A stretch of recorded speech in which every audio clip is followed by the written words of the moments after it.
Hello, audience, and welcome to our commentary on Now You See Me Do. Look at your screen, now back to me. Now look at your screen, now back to Pedro. Now look at your screen, now back to Dwibs. Now look at your screen, now back to me. I am not your commentator for today. I am, in fact, an American version of Daniel Radcliffe, who just happens to be black.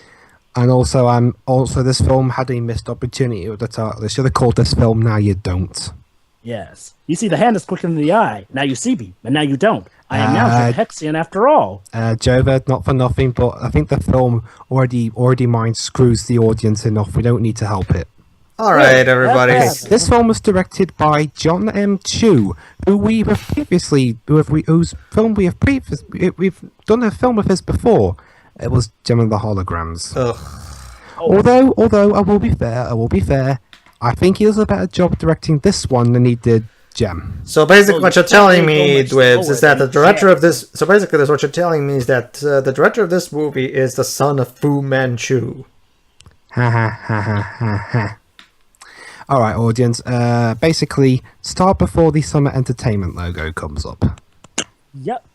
And 3, 2, 1, click. Also, audience, there's something different about this particular Summit Entertainment's logo. And that is? It's blue. No, wait, it's always been blue. No, they emphasize now that they're a Lionsgate company, even though they've been that since 2012. They wanted to... and, of course, being a Now You See Me film, the producers of this film were Roberta Wolsey and Alex Kurtzman. Ah, poor guys. Wait, I thought they'd... Well, actually, they didn't write this. They're just producers. And, well, yeah, again, Joe, they're only going to write TV episodes now. Kind of a shame. But hey, they did give us stuff like Transformers Prime. But, So, yeah, now we're... Basically, this movie's... Yeah, this is Fanny's... Morgan Freeman, from the last movie. So, yeah, this is a little TV program that Thaddeus is watching to reminisce on the good old days, I guess. I think he's part of it this time. Alright, basically, this is telling a little bit of a backstory about one of the main character's fathers, I believe. Is that correct, Pedro? Yes. I saw this because I saw this film back in July in the cinemas, and there's some bits that have escaped my mind. Because, my mind's a friggin' sieve. Ha ha ha ha ha. Because he's a magician.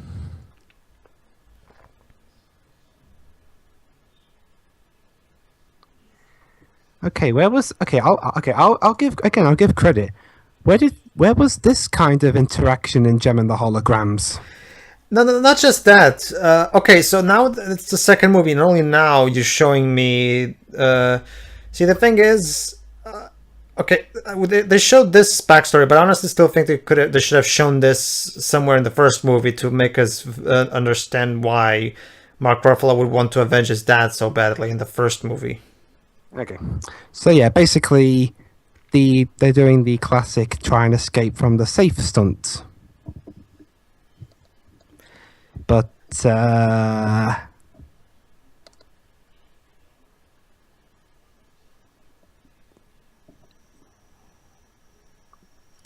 dear.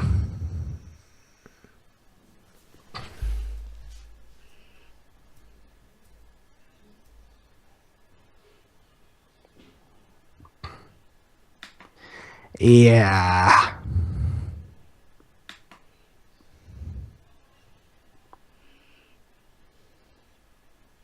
Boy, don't you just love it when you type burp, but for some reason Skype decides, you know what? No, your message isn't going through. Please try again. Yeah, I hate when that happens. Sorry, guys. So what's going on right now? Wait, But is this backstory? This is the backstory of Mark Ruffalo's character and how his father died. Wait, Mark Ruffalo? Yeah. Oh, wait, that's right. He was in the first movie. Yes. Bruce Banner thought as a way to control his anger, he would try magic. In a movie with... okay, this is important. In a movie with Mr. Eisenberg in it, that's quite a test of patience. This is reminding me of a puzzle. Believe. Lie. Hey, at least we have Morgan Freeman speaking.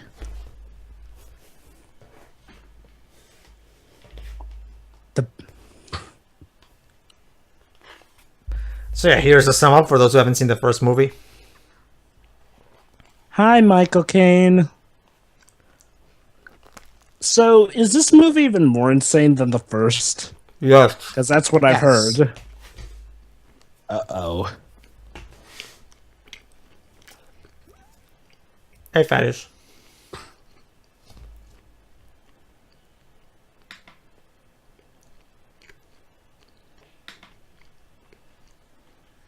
Oh, Morgan Freeman. Why did you have to go and do what you did?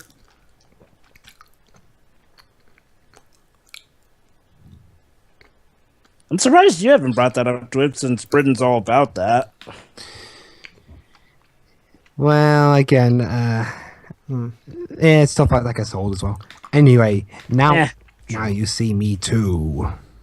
Ooh. Okay, cool. and here is Jesse Eisenberg, who's had a haircut. So, are the protagonists in this movie gonna be actual protagonists this time? Well, Jova, there is one change. What? Or is it spoilery? It's a cast change. And here's Mr. Annoying Jackass. I mean, Jesse Eisenberg. Okay, basically, Jova, Isla Fisher from the last movie couldn't make it into this one because she was pregnant, so they replaced her with Lizzie Kaplan. Are they gonna explain her different looks? It's a different character. Oh, so did they explain what happened to their female companion? I think they do. I can't really remember. Alright, well, maybe her replacement will be an improvement. Well, you didn't think too much of her in the last one? It's not that she was bad. Well, she was bland. Yeah, I agree. And I didn't care for the whole arrogancy thing with her. Well, granted, all the characters in that movie were too arrogant for their own good. So, again, I hope that this new actress and new character will be an improvement. It kind of is, I admit. Is he talking to the Codex on the ship from Man of Steel? He's talking to the Eye. No, seriously, that guy sounds so much like Jor-El from Man of Steel. For those who forgot, the Eye is the organization that Mark Ruffalo leads, where basically it's about these magicians who are kind of Robin Hoods and shit. Oh, right, I completely forgot. It turned out Mark Ruffalo was The leader of the... He was the ringleader of the thief magicians. Yes, he's... And now our three magicians from the first movie are working for him, basically. Forget, did anyone really like Now You See Me when it came out? Some people did, some people didn't. It did moderately well enough in the box office to want the sequel. So basically this is a franchise that's basically kind of moving along, even if it's not that successful. Plus, this movie was kind of successful, so... Yeah, although kind of had mixed reception overall. Well, so did this one. Although, granted, there have been plenty of franchises that somehow make enough money for that, so... at least this will keep on entertaining us with how insane they are. So yeah, just like in the first movie, Mark Ruffalo still works as a policeman to help distract the police from the Four Horsemen to make it easier for the plans to go right. Mm-hmm. I don't know when, I don't know how, but I know something's starting right now.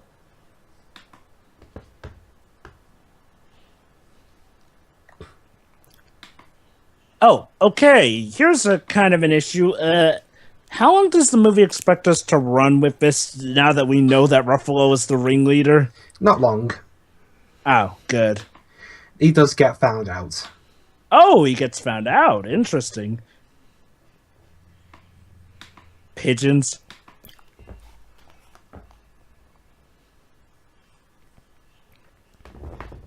I get the feeling that line would be so much more funnier if it were in a different movie, a different time, different place, but God, was that unfunny. did the screenwriter of this movie think he was writing a live-action Ace Attorney movie, but then remembered, but was too lazy to correct the mistake? But basically, the writers of this movie are the same as the writers from the last one. I did not hit him. I did not. This is such a mundane argument going on in the background. Yeah.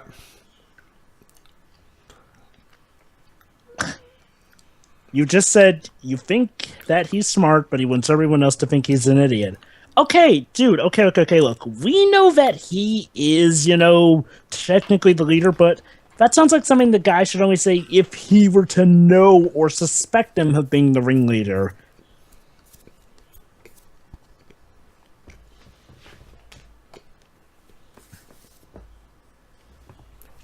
Well, Oh no, my idol turned out to not be everything I put him out to be. Never meet your heroes. Yeah, I mean, have you seen... Oh yeah, by the way, guys, guess what? RDJ is now an Ace Attorney as of Ace Attorney 6.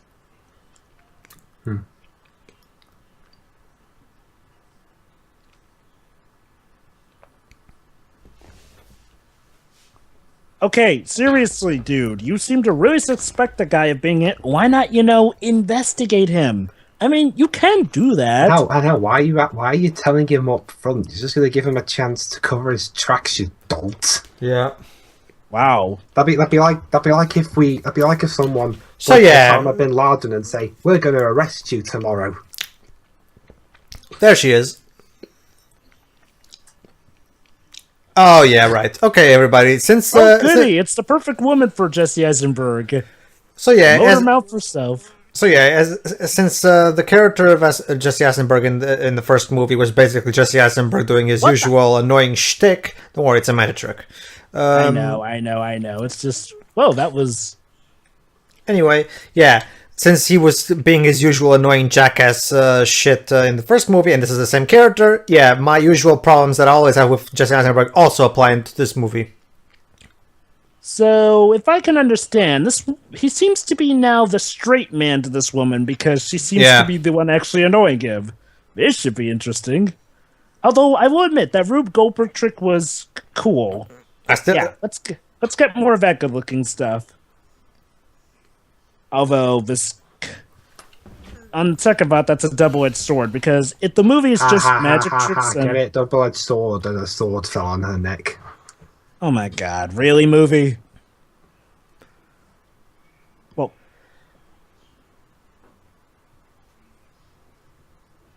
so what? She's like his #1 fan. Old friend, shall we say? Interesting. Ooh. Also, there's a Houdini board in the background. Henley? Who the heck is Henley? Oh, is that Isla Fisher's character? I think so. Yeah. Yeah. Wow. Basically, she dumped him. Also, it sounds like she lost faith in the whole magician thing. Wow. I mean, she quit easily. Yeah.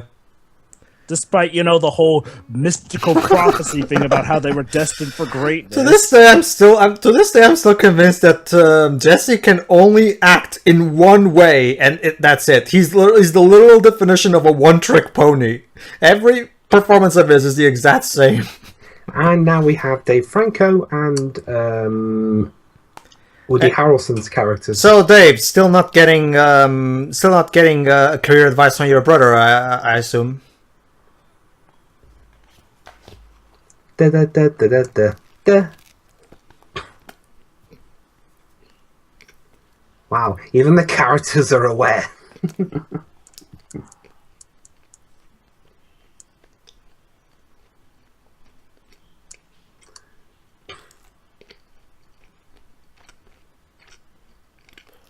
Okay, I will say though, in a movie where you can have a lot of leeway when it comes to how in terms of logic, John M2 I think is actually kind of fits well in this series. Mm-hmm. You know what would make these movies a lot more fun, in my opinion? What? if they didn't go CGI on pretty much every magic trick, because the actors obviously don't know, are illusionists, they don't know how to do these things. But couldn't you at least try to have them practice these things so they can do actual real illusion? That would make them visually much more interesting. But that would take a while.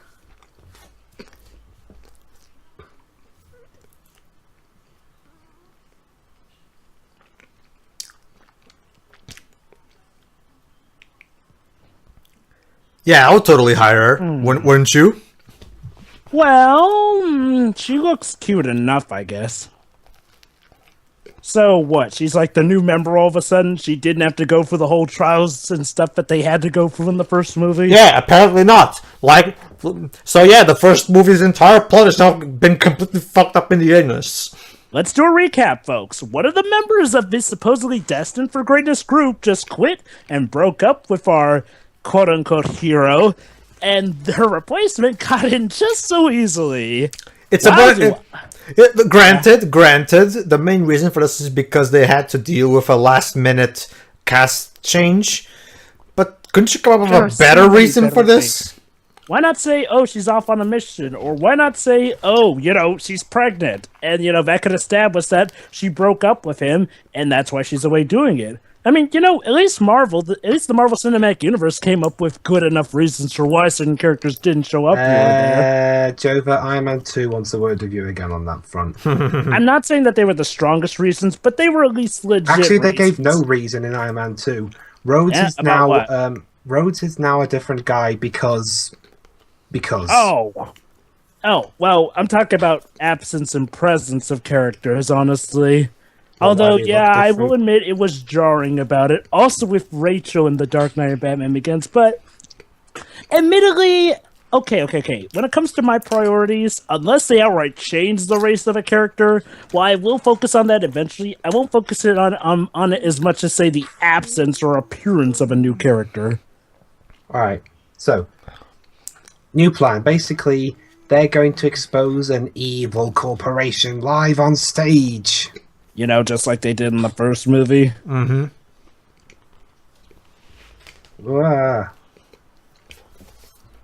Octa.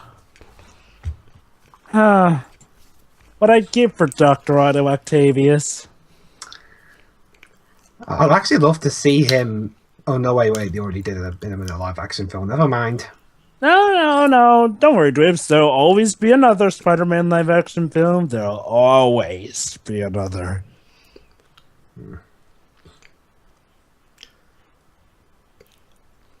Wow. You're totally not suspicious. Nah. I mean, the dark sunglasses, the slow, sleazy talk, the way you act. Look, I know there's the whole thing of trying to fool people with the last thing they expect, but... yeah, there's not much to say. That doesn't always work, and you're being so obvious. Oh, hi, Mr. Luthor, sir. Wow, Lex Luthor's career took such a downgrade. He had to, he had to take a job in catering. And before you ask Jova, no, they don't explain how the hell he just did that. Again, it's magic, so... Just roll with it. Again, though, this is a different kind of magic, though. It's like, well, it's not like, your just usual obvious magic. No, I mean, they've said from time to time, that they're skilled magicians, so... Admittedly, when it comes to this, you aren't always going to be shown how they do something like this or that. But if you constantly throw stuff in our faces, it kind of gets a bit annoying and makes us feel dumb because, unlike a magic trick in real life, we, the audience, don't really have a chance to figure out how they do stuff like this.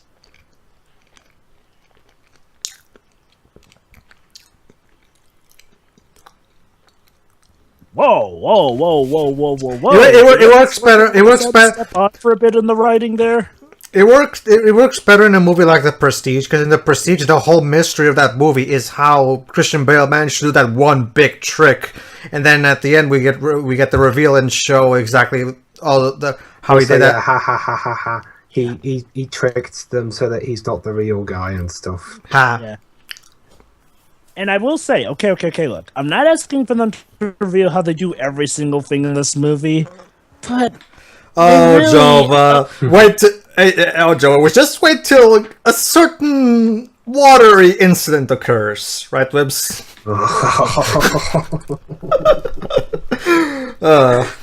On the one hand, I guess Jesse Eisenberg is surprisingly not as bad as he was in the first film. Honestly, to me, it feels the same. I think it's maybe because of the fact that he's actually playing the straight man for once to a more annoying character. It's actually kind of fascinating. Also, seriously, how the heck does an amateur like her I will give credit this. I do like this character, the girl. She, if anything, because she's the only one in this of the four that actually does exhibit some kind of personality. But I do admit her annoying act gets annoying, really genuinely annoying at some points. Her annoying act gets annoying. Also, it seems that her motif is obviously chopping off limbs, or at least making it appear like that. Is that her only trick in this movie? No, she has plenty of others actually. Yeah, she's got plenty up her sleeve. And once again, Woody Harrelson's big trick. No, that's Woody Harrelson, Jova.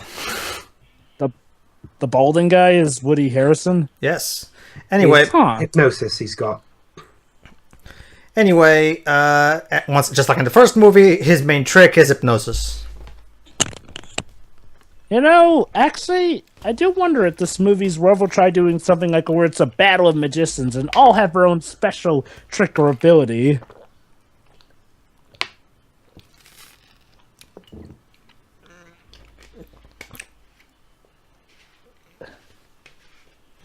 What part of the distraction was that? I think at this point she's just doing whatever. Okay, she's quirky and nice, but I get the feeling her gimmick's about to run my nerves. It is. It does. Wow. We're only 20 minutes into this movie. Could you imagine Jova trying to take this for 100 more? And this is Jova of all people. I'm not saying that my patience has run out. What I'm saying is she's the kind of thing that makes me fear that my patience will run out. And that's not to say that I won't be able to bear it. It's just one thing that really disappoints me is when you have something of a promising, entertaining character, but then you ruin him or her by either doing overplaying her, repeating their gimmick too much, or overplaying her. Yeah. Well, I think. Okay, to give credit, this movie does try to give us equal focus. Okay, except Dave Franco, 3 of the Horsemen.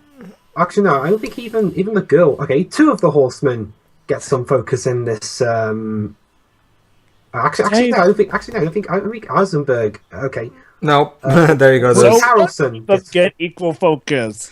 Woody Harrelson is pretty much the main focus because of a certain other character that will pop up later on. Wait. Are we talking about the protagonist? Okay, I should explain. Basically, Harrelson's telling that guy to tell the truth. Yeah. So wait, you're saying Harrelson's the main focus in this movie? For the most part, yes. Yeah. But he's the right-hand man to Eisenberg, and at least he was in the first film.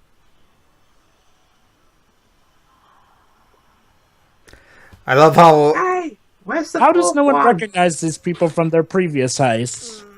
No, actually, they do job. They do job. It's just that's why they're cheering. Oh, okay. Huh. Because, they were talking about how we're going to have a whole new organization, but I guess not. Although I'm surprised nobody's asking who the new chick is.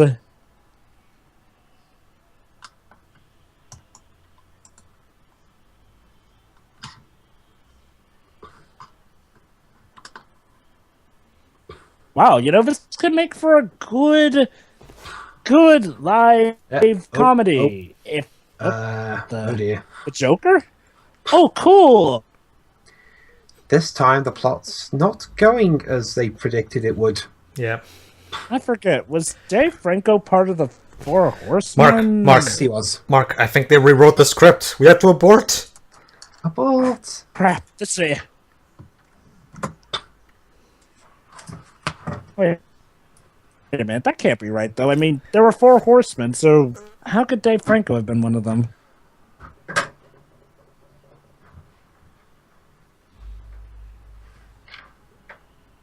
Wow. Really? That's how he gets caught? Yep. Dude, that's like something you find off of the first case of an Ace Attorney game. You said they were going to go here. Oh, you were lying. All we had to do was just look into your records. Not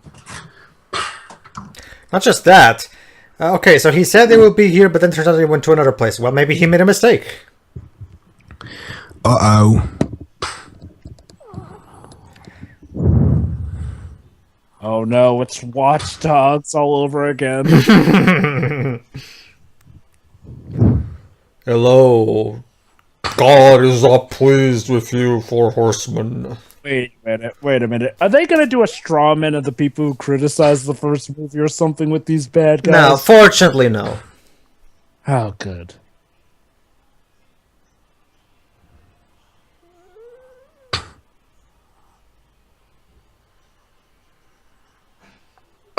Jack Wilder? That guy from the first movie? Yeah, yeah, there you go. Yeah, remember, Jova, he faked his death in the first movie, so people still think he's technically dead. Yeah. Oh, right. Yeah. That car crash from the first movie. Yeah, still forget what purpose he had in the first movie, though, because Dave Franco's character never has any purpose in these movies. He's just there, so in case we need a backup actor to do some CGI foolery. Wow, I apologize, audience, if I forgot about his character, but... No, don't worry, Jova. No one's blaming you. I mean, did Dave Franco even do anything in the first movie, Dwibs? Aside from fake his death? Not really. Also, Mark Ruffalo is under arrest. Well, no, he isn't. He escaped. But there's one thing you forgot about. Pedro. Okay. This bit's coming up. Oh, yeah, this. Okay, they do explain this bit coming up, but I still think it's a bit dodgy too. Oh boy. Okay. Oh boy, here we go. So yeah, they go down here to get into the truck. Yeah, and wait, what? They're sitting down, being scanned. Okay, so their faces are going to be all over the world. And they're in China. Hold on to this. Wait till it's apparent. No. I think Jova could tell by the sign. There we are. Now we're in China. Fake China, right? No, it's not Chinatown. They're in the real China. Before you ask, no, it's not Chinatown. Okay, I quit. No, seriously. There's not explaining a magic trick, and then there's just going full out Looney Tunes. Well, to be fair, seriously. like Dwib said, to be fair, they are going to explain in detail how this happened. Even they are asking how the hell this happened. So don't worry, it will get an explanation at least. It's just that even after the explanation, it still feels a bit way too dodgy. Yeah, I mean, seriously though, without that explanation, this is straight up Looney Tunes. Yeah, pretty much. Actually, no. Looney Tunes actually does explain how that happens. Looney Tunes explains things by basically admitting that the Looney Tunes are actual actors doing scenes. All right, Pedro, I got it. What? I got it. This would be like I know I've said this for other stuff, but this also would be like if a Professor Layton plot went wrong. Yeah, I mean, I guess. For as outlandish Layton plots may get, they always at least stay consistent enough with their own universe's logic for it to work. And it's nothing outlandish like them literally being warped to another world. Also, Jova, okay, here's another... the crossover notwithstanding. Yeah. Anyway, this is Woody Harrelson's character's twin brother. And he's also played by Woody Harrelson. Of course. Okay, what time are you guys at? My video buffered a bit. 27, 58, 59, 38, 20. Okay, I'll go get to... I'm paused at 28:18, but I'll let you know what the video finishes loading to there. Okay, good. I'm paused at 28:19. All right. And click. There you go. Wow. So yeah, this guy is Woody Harrelson's twin brother, who's kind of kooky. Oh, let me guess. He's hairy and the other's bald, so they're so opposite. Isn't it Yep, a pretty much. cliche where, it turns out he had a secret twin brother? Also, well, cliche of secret twin brothers notwithstanding. Well, if I remember, it just depends on in case you forgot, for a full second you tried to do that headcanon with Dick Layton in Lost Future when it turns out there were two Laytons. At one point, you yourself said, everybody was like, "Why are there two of you?" And you said, and I'm quoting, "I have a twin," before revealing that it was Don Paulo. Okay, but the screenwriters of My this, video skipped ahead to 28:59. were the screenwriters of this movie secretly listening to me? I guess, yeah. I don't know. Anyway, I'm at 29:03, 4, Go 5. to 2940 or something. We're already past that. We're 29, 24, 25, 26, 27. Okay, come on, video, get there quick enough. Strange, because this player usually works really well for you. Yeah, it's going just fine. Anywho, I'm at 29:43. Okay, well done. And Click. yeah. And Mark Ruffalo is sad and now having an unknown caller. So yeah, it turns out apparently Morgan Freeman is behind all this. Well, should I not be rooting for him? I mean, they did kind of give him the short end of the stick of the deal last movie. Nobody messes with Morgan Freeman. Yeah, not even Joker or Bane could get away with that.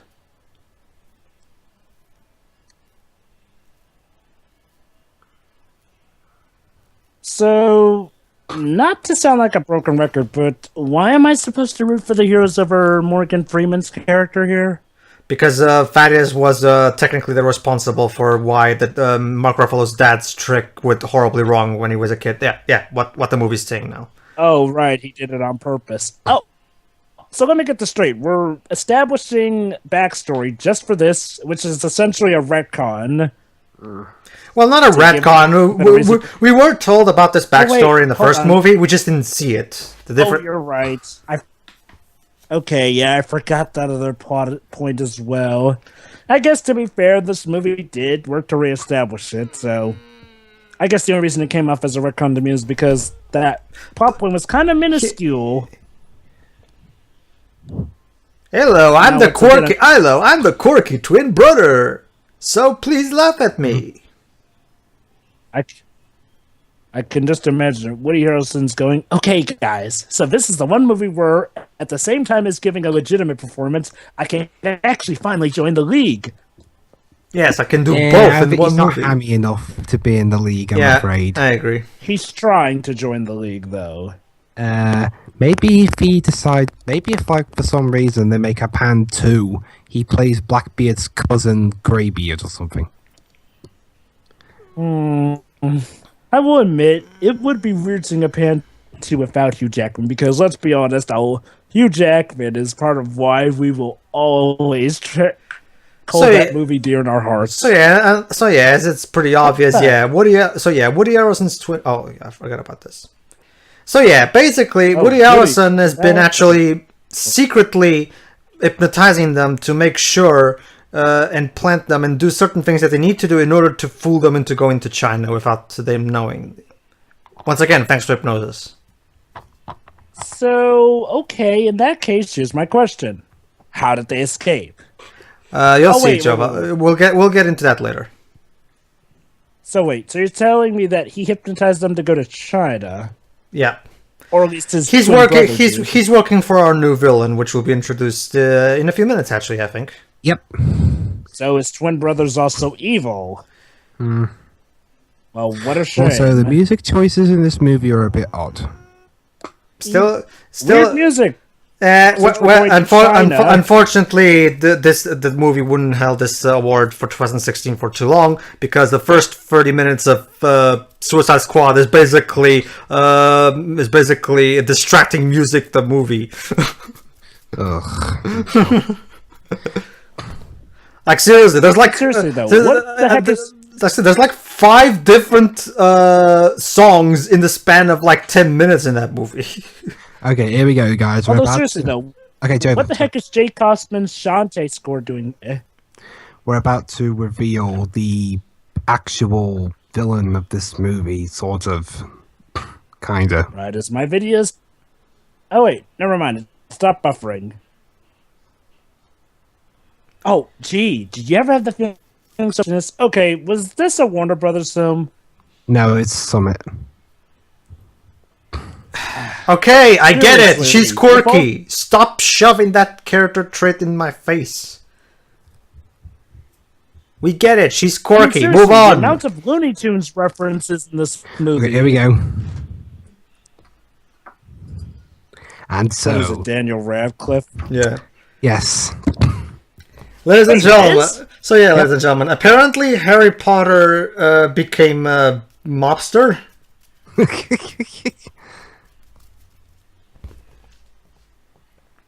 Harry Oh Potter, my. the bad guy. Oh, wait, he's the bad guy? He decided he looked back and decided, you know what? I think Voldemort had something going with that shit. I'll try it. Yeah. Headcanon. Wonderful headcanon. Oh, hey, at least he dresses nice. Daniel Radcliffe's post Harry Potter career has been kind of on and off. Well, I'd say overall he's had good films here and there. It's Yeah, just, he had. It's just that the problem is that he hasn't been in, ever since the Harry Potter movies, he hasn't been in really, popular movies that keep him, on the spotlight so he can get a lot of movie roles. that, and a lot of the movies that do get him big roles, All right, well, basically- you know the term typecast. Alright, basically, of course, Radcliffe's character keeps himself in the shadows, to himself, and off the grid. Oh, hey, maybe he'll be an entertaining character here. Alright, I think it's now that they're going to explain how they got to China. Oh, what time are you guys at? 35, 43. Well, or yeah, whatever. Like, me and Dwebs are like a half a second separate. It doesn't matter. I see. Well, I'm at 35, 44 at this video. We're to ahead of load you. up to it. Seriously, what's going... wow. I'm just hoping the whole commentary isn't going to be like this, because if it is, then...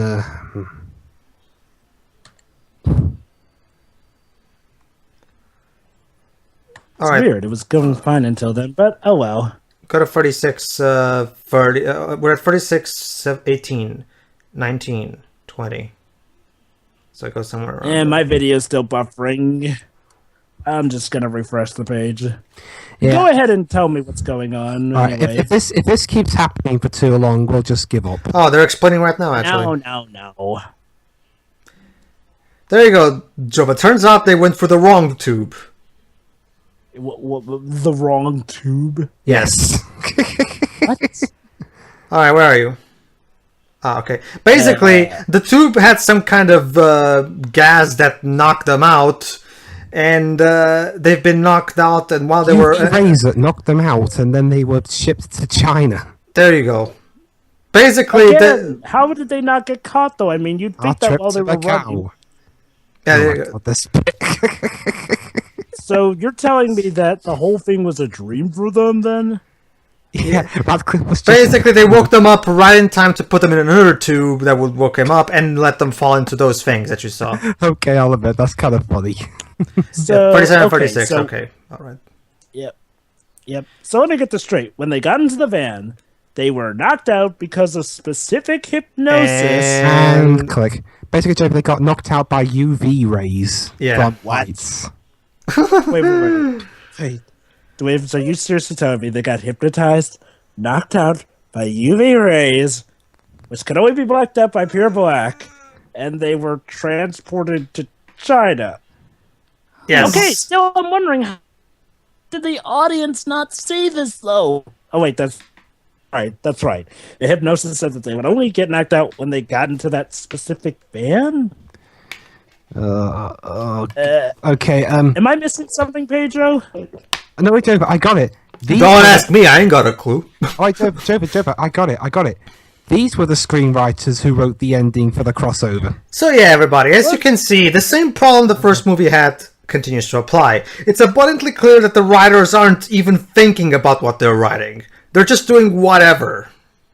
Also, okay, so we're in China now. That, again, goes back to my question.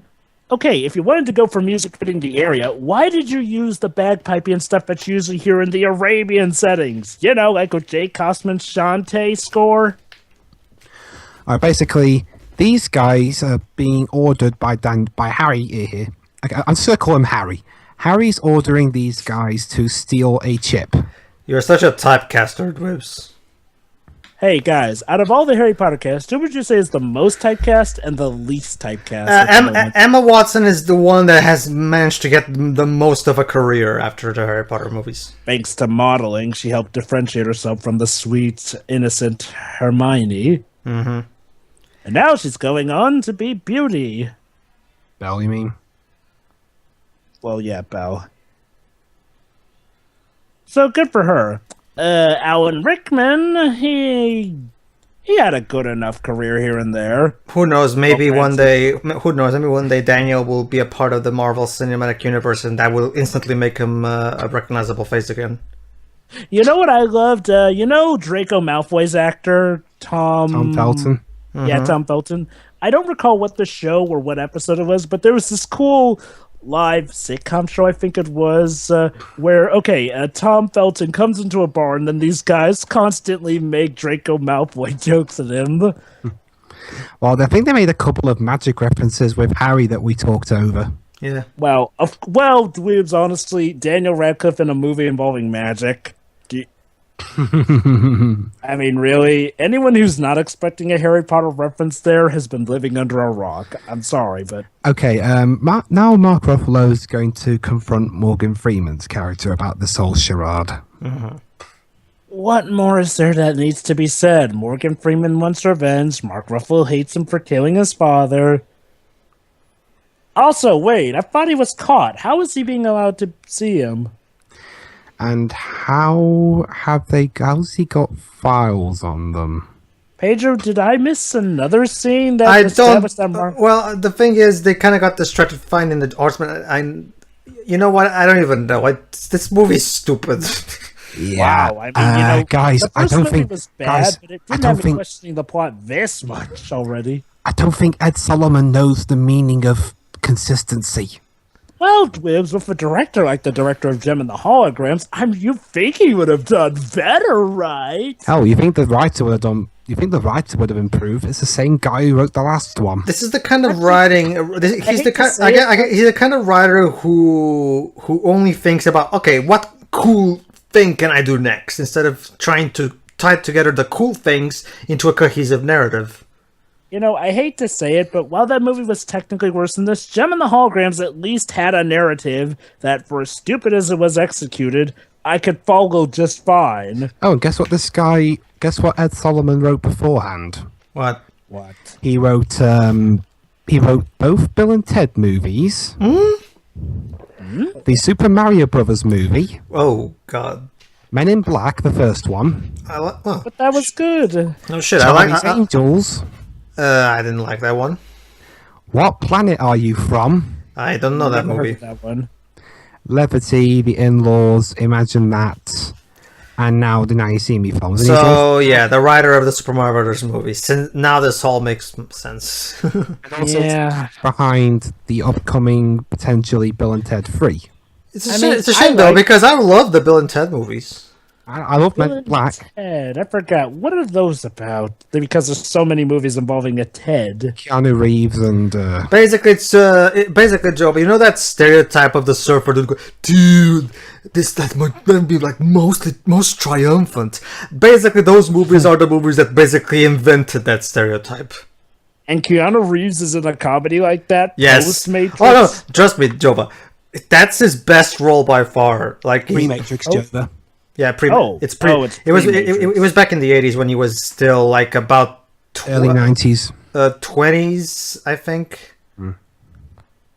Okay, I think wait a minute. Are we sure they're in China again? Because again, this looks more like. I think we talked over the an important. All right, they were going someplace to pull a heist. I'm sorry, we talked over another important conversation that Morgan Freeman and the other guy had. That's okay. Basically, Thaddeus wants revenge, and Mark Ruffalo isn't having any of his shit. That's basically it. Don't worry. But Thaddeus is apparently going to be brought to be sprung out of jail.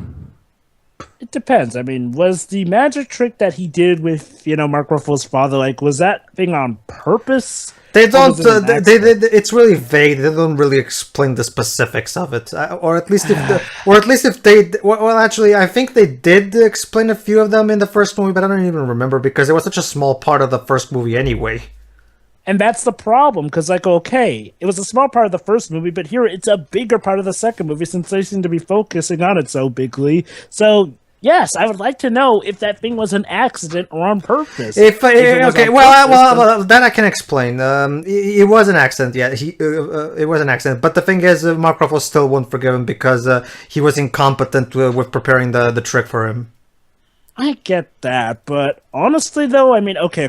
Honestly, okay. I can never speak for anyone when it involves the death of a loved one, be it by incompetence or on purpose. But I'm sorry, I just can't quite side with Mark Ruffalo against Morgan Freeman in this case, because, well, for one thing, the guy got the short end of the stick overall in the first movie. And, okay, he's getting revenge in this movie, and I hate to say it, but the protagonists were dicks in the first movie, let's be honest. Yep, they were. I mean, so, okay, I mean, yeah, they may be more likable here, but as far as I'm concerned, he has every right to want revenge on how they treated him in the first movie, considering it's how he was the one who kind of, started helping them in the first place. It's like if all of a sudden it turns out, oh, Michael J. Fox accidentally killed someone, so let's humiliate him for the entire thing, despite all the good he's done. Pedro? Yes. Oh, goody. What am I looking at? Reverse rain. Yes, apparently there's this... Let me guess, another stupid magic trick coming up. Apparently there's a magic trick that involves elevating water into the sky, except they never explain how that thing works. They just say, oh, there's a magic trick that allows you to make water levitate. We're not going to explain how the hell that works. Moving on. Is it a major part of the plot, though? Well, let's just say it's not the last time we've seen that trick. And come on! That thing's supposed to just be a minor thing in the background. You're not telling me they're actually going to make something as inexplicable as that, have it be a main thing, and then just say magic. And yeah, Morgan Freeman, he just walks out of prison. Parole. Wait, Mark Ruffalo let him out? He broke him out. Yeah, he broke him out. Basically, he wants to force him to help him find the Four Horsemen. And also, he might find out a little bit more about what happened to his dad. So, let me get this straight. Mark Ruffalo can't find his own Four Horsemen, despite the fact that he spent the entire first movie finding these people from all corners of the globe. Like finding a needle in the haystack. People who are constantly moving around and kept tabs on them the entire first movie. Anyway, this place that they're at is kind of a magic shop. I totally couldn't tell. And that's right, I forgot about this. Dave Franco decides to try to hit on this girl because I guess they had to give him something to do. Yeah, is he even gonna participate in magic this time? I mean, he seems to be following them around everywhere.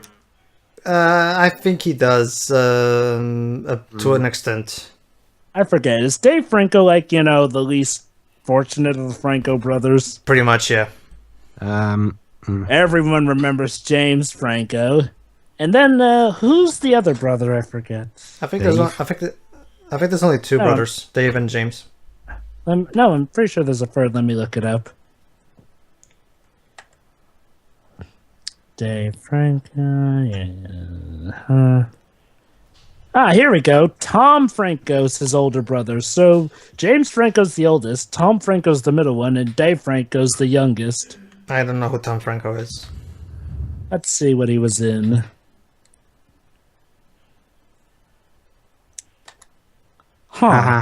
He was in the comic horror film Basket Case 2. Hold on. This is important.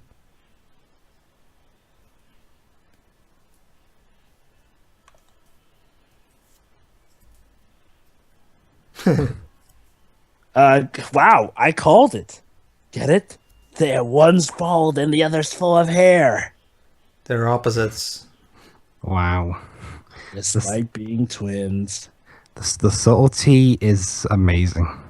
Yeah, screw subtlety. Actually make something interesting of it outside of just pointing the obvious.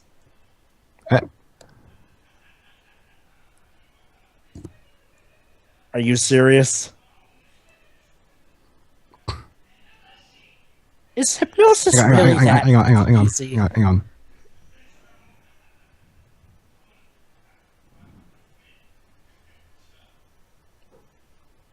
Oh, never mind. It didn't work.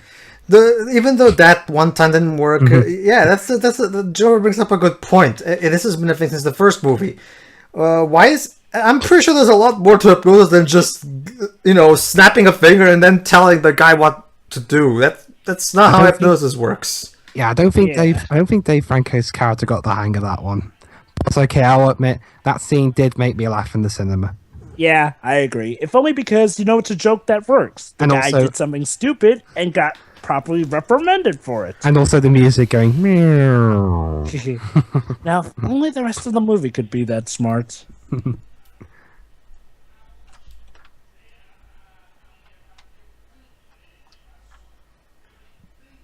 What?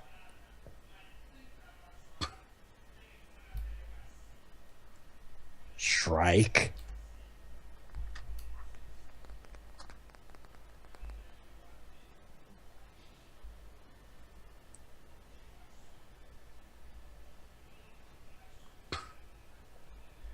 Dude, it's written all over your face. Yeah.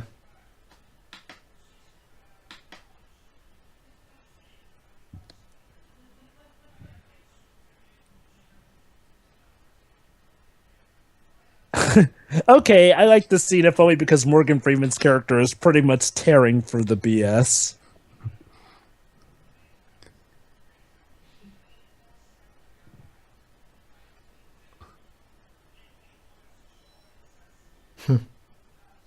Ooh.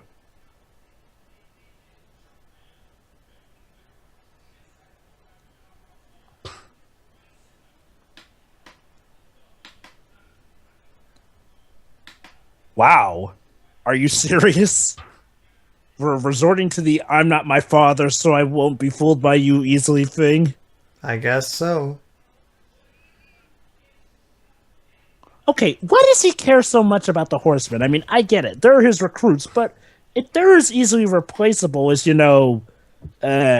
Henley was, why does he care so much for them? Does he, have some big plan that'll be revealed in Now You See Me Free for them or something? I think it's one thing when one quits, it's another when four go missing. Yeah. But all the same, though, I'm wondering, why is he so... Okay, I get it. He put them together as a team, but again... I mean, we've never really seen them interact on a social level. I mean, yeah, we saw them meet up with him at the end of the first movie, but why does he care for them so much? I mean, we've never really seen that much time where they share on with him. It's like, they're a heist group. It's like, heist groups care for each other, but not really to this point. Usually they're like, okay, we leave behind the loose weight. I mean, hell, even that Arnold Schwarzenegger movie, Snatch, I think. No, not Snatch. That's Guy Ritchie. What was that movie? It was Arnold Schwarzenegger and, the stereotypical heist group. Half of Arnie's movies. No. I think it was one written. Yeah, Sabotage. That's the one. I mean, heck, even Sabotage got the general idea that unless you actually make it so that, a member has, incredibly deep relationships with the group, they don't usually go out of their way to do all this. Wow, you're being negatively compared against Skip Wood's writing. Really? Was the whole mystical hypnosis voice really necessary? I guess. Again, hypnosis doesn't work like this.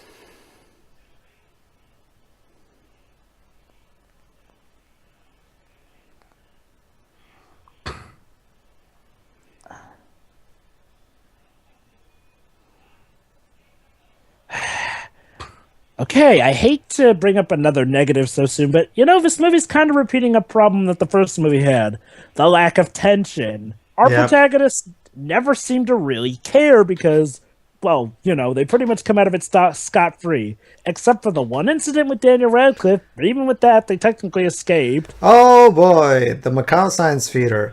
Okay, this is one of the most, probably one of the most visually well done, but still stupid scenes in the movie. Interesting. So yeah, basically they're going to kidnap the. Again, I mean, Okay. Basically, for those who missed it, the plan.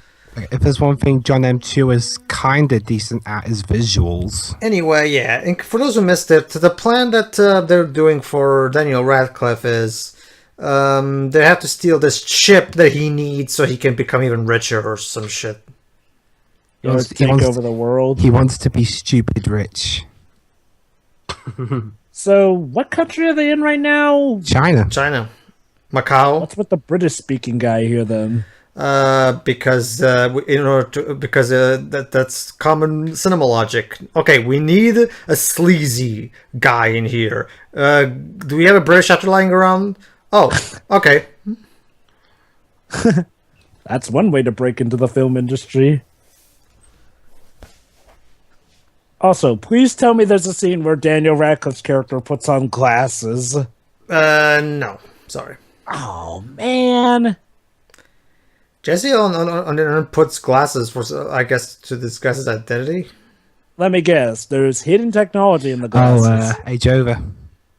Yeah. I'm thinking that you're glad Morgan Freeman's in this movie because, believe it or not, there was one point during that there were reports that Morgan Freeman wasn't going to be in this movie, but Chu, the director, put up a selfie with Freeman. So, there you go. Well, he's one of my favorite characters in this franchise, so goody. Yeah.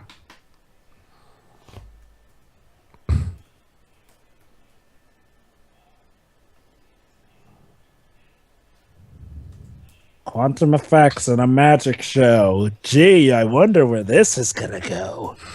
Oh, wait. What the heck is the Nintendo GameCube symbol doing there? All right, basically they're gonna get searched to make sure Scanned. they don't have anything suspicious. No metal stuff. Yeah.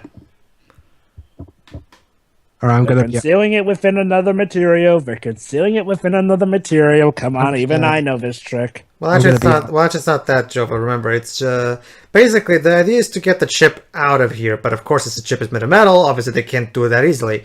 So we're gonna have to use magic. And of course, Dave Franco's character is once again used as a distraction. I'm gonna be RB, guys. All right then. But by all intents and purposes, I do. There is one thing I'll point out. I like Brian Tyler's music. Mm-hmm. yeah, Well, of course. I'll admit the music here is more noteworthy than it was in the first film.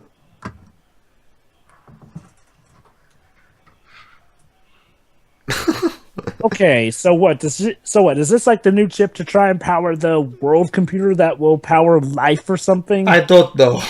It's just some kind of supercomputer thingy.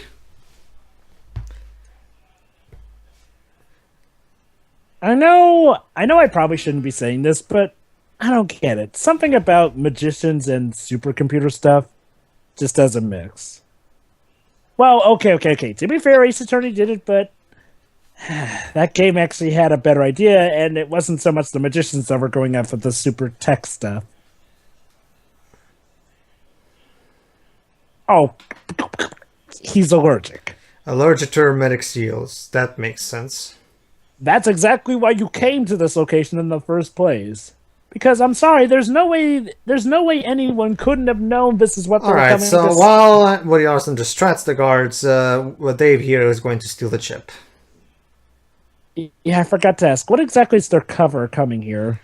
They're rich people who just want to go on a tour guide or something. Wow. Are you serious? Pretty much, yeah. That's just, like... Wow. I hate to say it, but even Looney Tunes put more effort into stuff like this. There we are. And that's not to say that Looney Tunes is bad, but you're being compared to Looney Tunes, which is not exactly focused on storytelling, you know. Well, There to we an are. extent, mind you. There we are. Now we just have to make sure that nobody sees the Franco coming out of the computer.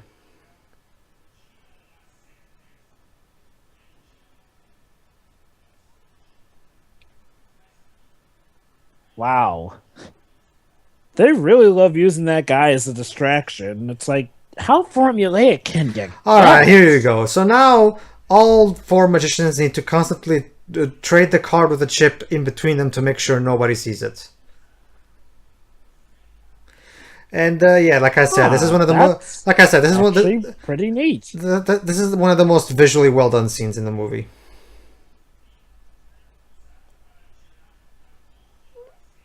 And hey, it's a trick I can. There's apply no way a card would actually fly like that. But whatever.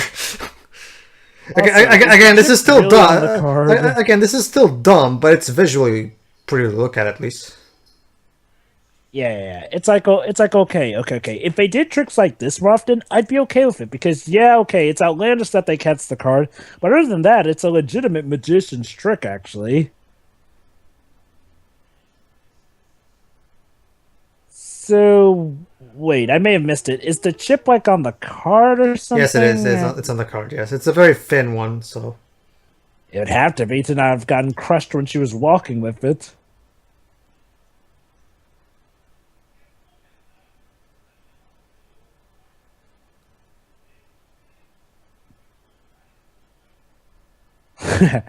Clever.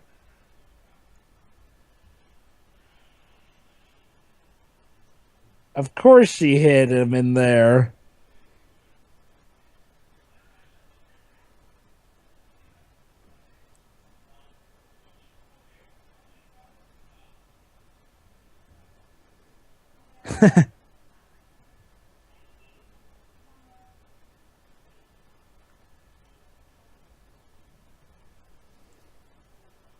Okay, that was clever.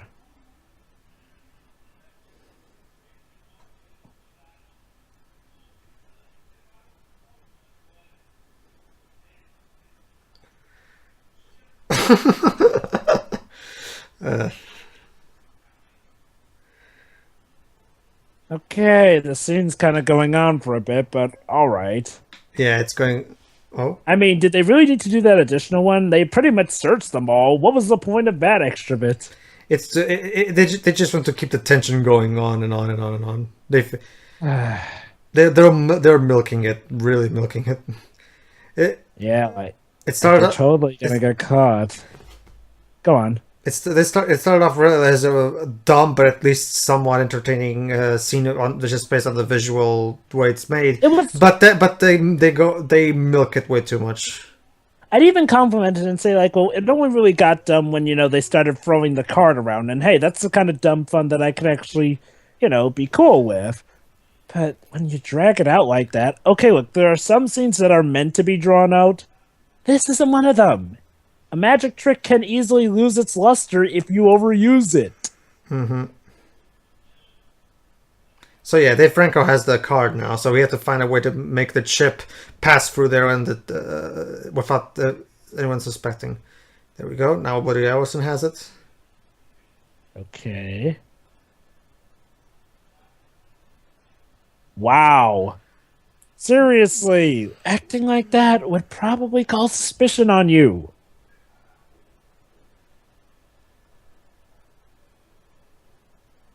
Okay, now I'm actually interested to see where this one's going.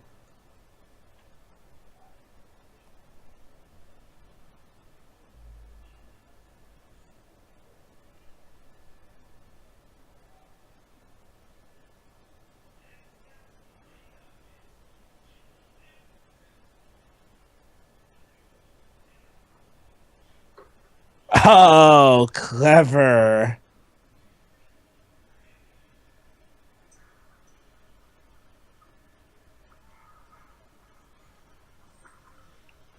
Okay, yeah, that one. Yeah, that's stupid, but I'll let it pass because it was awesome at the same time. C movie, you can do some good. Okay. Well, that was incredible. Well, that was kind of cool, but like I said, it went on for way longer than it should have. So, is that the best part of the movie, and from now on it's downhill? Yeah, that I have to admit that was my favorite scene in the movie. If anything, because we got to see some really good directing and good use of the CGI. Yeah, it functioned the way it should. It's like, it was still dumb the though. Audience in the dark about how the trick goes. We got to see how the trick worked, but yet we still got the sense of it being magic. Especially with the outlandish ways they caught the card. I mean, seriously, they must have rehearsed that. Well, they have actually. Still, it was a neat trick. Well done, movie. Well done, you. Yeah, well You've done, done John M. something. Yeah, well done, John M2. Hey guys, let's give him one clap. Ready? 1, 2, 3. There, done. Me on.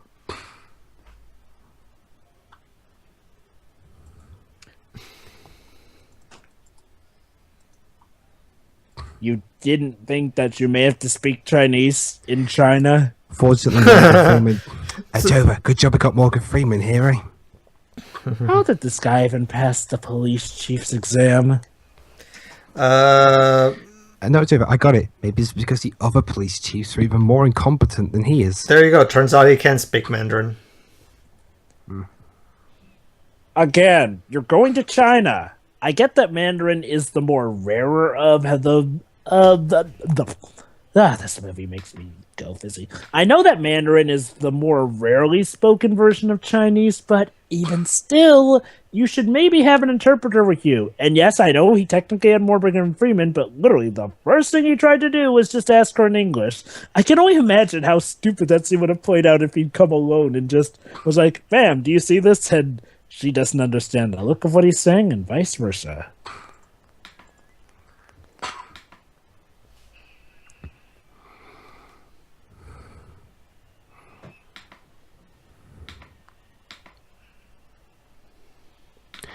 Uh-oh, guys. And look what we found now.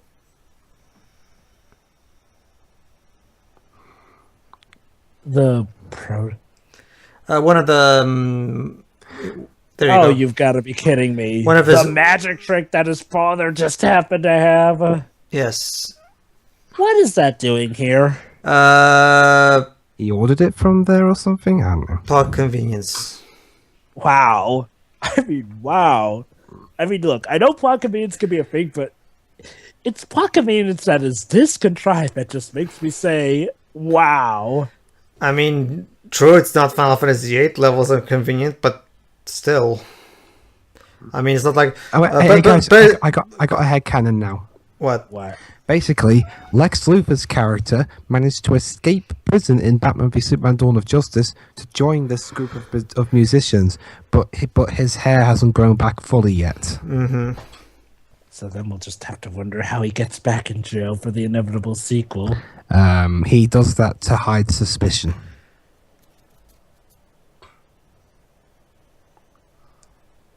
That reminds me, I'm wondering exactly what kind of role Lex Luthor will have in the Justice League movie. I wonder. What if like Jimmy Olsen, they just kill him off 10 minutes into it? No, they won't do that to Lex Luthor. Honestly, I have higher hopes. I don't know, Job. I wouldn't pass it. I wouldn't put that past Zack Snyder. Lex Luthor and Chris Terrio. Oh yeah, but isn't Zack Snyder pretty much getting the boot around the time of Justice League? In fact, he's being kept under close scrutiny. Well, the thing is, by the time the restructuring occurred, the Justice League movie was already way far into production to do some really massive changes. So we'll see. Who knows? They might pull a lot of reshoots here and there, like with Suicide Squad. Only this time done better because, you know, they've got more time.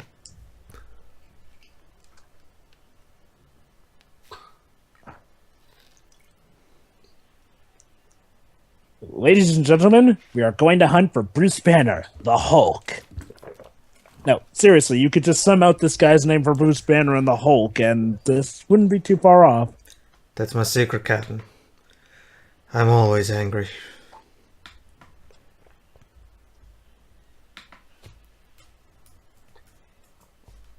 Well, does it matter what he's doing? Either way, he's the ringleader of a bunch of criminals.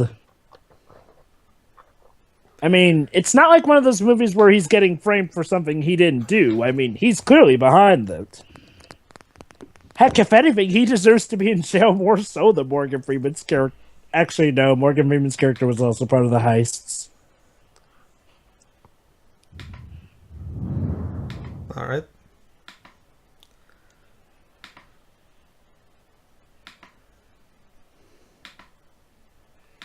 Okay, he's either faking because he knows they're being watched or something, or he has a point, because, yeah, he was putting their lives in danger. Granted, they were stupid for following through with it, but they're both idiots. Thank you, Pedro. Pedro? Look at the look at the comment that's on the chat. Oh, okay.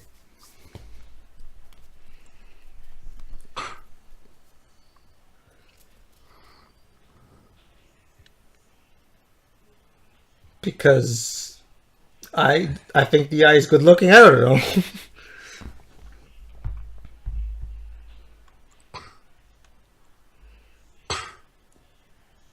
Wow, seriously? Is this going to be his whole plot, Fred? Like, you know, people saying, I looked up to you, but now you're not what you looked like to me. I don't understand, Jesse. Why do you insist on annoying me in every movie that you're in? Wait, has he annoyed Mark Ruffalo and other things aside from this? No, I mean me. I mean me. Oh. Wait, you're annoyed by that? But he was calling out Mark Ruffalo's character for, you know, doing the dumb stuff. Is he that annoying that even when he's I don't know. I just don't like Jesse Eisenberg's acting. I guess I got lucky in that, like, well, my entry to him was Rio, which is apparently one of the rare films where he's playing a decent character. Oh, that guy's Radcliffe's on screen. Yay! Yeah, that's another thing though. Why Jesse Eisenberg for that role? It doesn't fit. He's talking.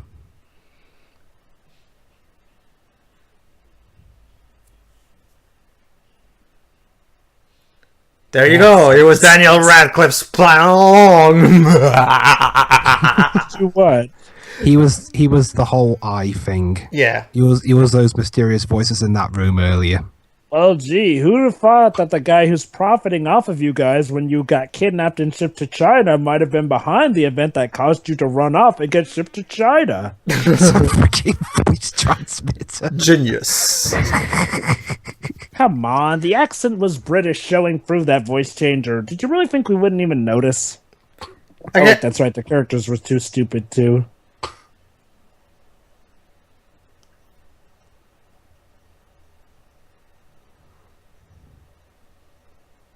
I have every right to question you. Hang on. Oh, he played a little card swap. Mm-hmm. Seriously? He got away that easily from them? Well, he's got a bit of a fight on now, let's be fair. See, the thing is... No. The thing is...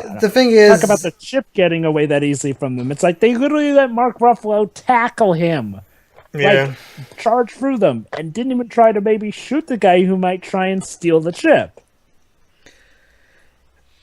The thing, it's the same problem that the first movie had. Yeah, it's a lot. It would be much more fun to watch, despite all the dumbness, if the characters were more likable and the writing was more witty, but it's not.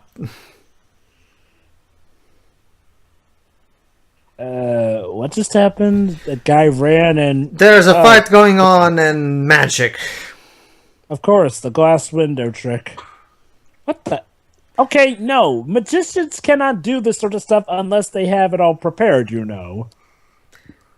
I get the feeling the writers never actually saw a magic show. Oh, screw you. Oh wait, no, there was a check. You'd think the writers who want to make a trilogy about magic tricks would actually do some research on how magic tricks actually work. And that's not to say that you can't have magic tricks be done out on the street, but keep a sense of scale. It's like when Trucy does her cool magic stuff and, you know, does some sort of pseudo crime fighting here, it makes sense in context. You do realize your concept is being handled more maturely and realistically than Ace Attorney 4. Not to mention, Ace Attorney is already a very outlandish series by nature anyway, so it's much more acceptable there anyway.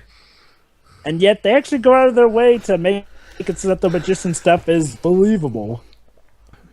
Whereas this movie's trying to make us believe that this kind of thing could happen in any place even remotely close to the real world. Oh, for God's sakes, the hypnotism thing again. Actually, it doesn't work on him. Why do they even bother with all these hypnotism parts if, it's not going to work? Oh, wait, that's right, to distract him. Well, you could have come up with a better distraction. It's like, don't constantly show hypno things when you're showing that they don't work frequently. I think the rule here is hypnotism doesn't work on other magicians or something. What? But no.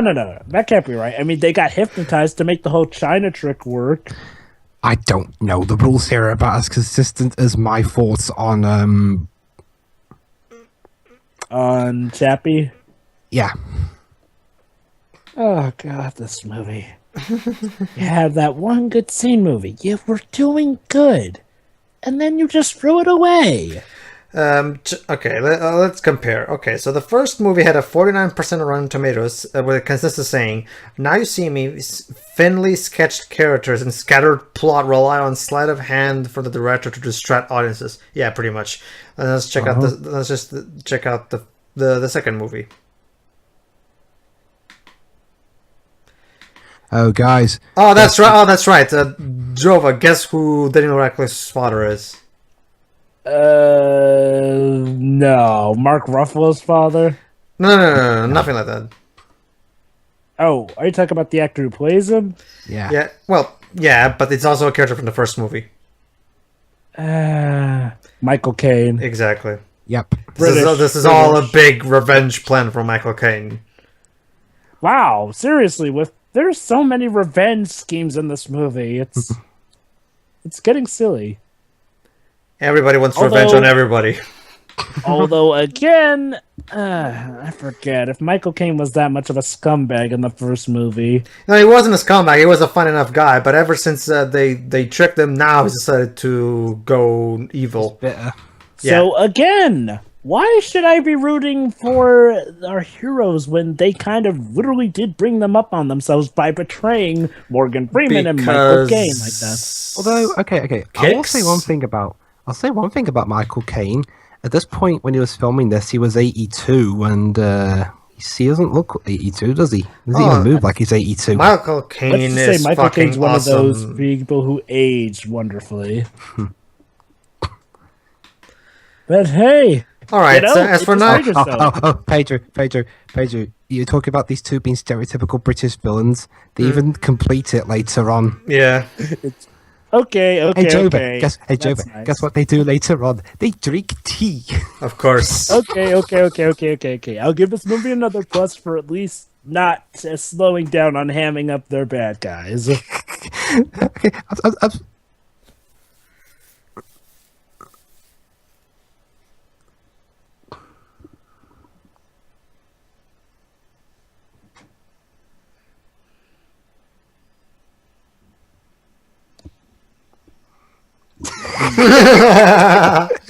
I am British. Oh, no, video, don't buffer on me now. I'm an evil Brit. I drink tea. Okay, that is gloriously hammy. What time are you guys at? 77:12. Okay. At least I got to see it. Okay, I'm at 77:41. All right. We're gonna be a while. Basically, they're shoving him into the safe. Basically, they're gonna pull an origami killer and try to drown him bit by bit of water. And they're gonna drown him in the same safe his father drowned in. Yep. 40 what, Oh, Jova? boy. 41. Yep. Okay. And click. Let me guess. Morgan Freeman's gonna save him, and that'll redeem Morgan Freeman in his eyes. As for the second movie, it has a 34% on Rotten Tomatoes. Basically almost. They're still drinking the tea. Because that's what British people do all the time. They drink tea, right? If you're gonna stereotype, just you know go what's all the even better, way. Pedro? They're dumping him into the river this time while drinking the tea. It's brilliant. They're dumping an American into the river while drinking tea. If that's not revenge, I don't know what is. So, yeah, take that, Jova. Anyway. Hey, I'm fine with it. I love this kind of corny evil. Anyway, yeah, this movie has 44% of Rotten Tomatoes, basically almost less than 10 than the first one, and says, Now You See Me Too packs in even more twists and turns than its predecessor, but in the end, it has even less hiding up its sleeve. Yeah, that's kind of it. It's like, well, on the one hand, this movie is a lot more entertaining to make fun of than the last because it's more insane, but that, again, hurts it for being a legitimately good film. But again, let me guess, Morgan Freeman's going to save him, and that will redeem Morgan Freeman in his eyes. Let's see how this goes.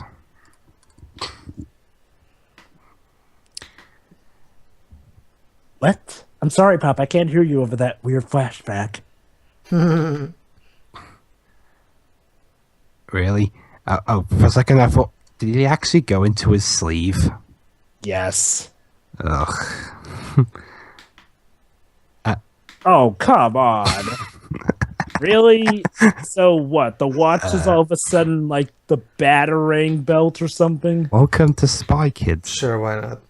Hey, Jova, welcome to Spy Kids 5. I mean, seriously, that kind of defeats the purpose of him being a quote-unquote magician. I mean, it's so obviously a watch. It doesn't even really have to do much with the trick.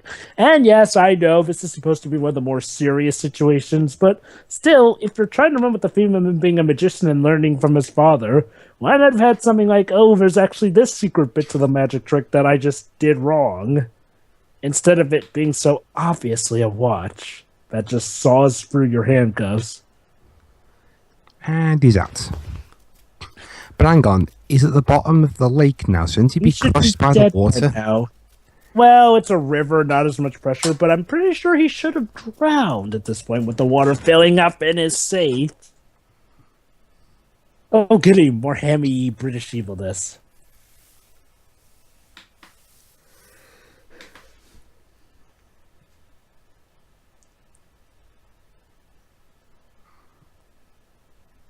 Aww.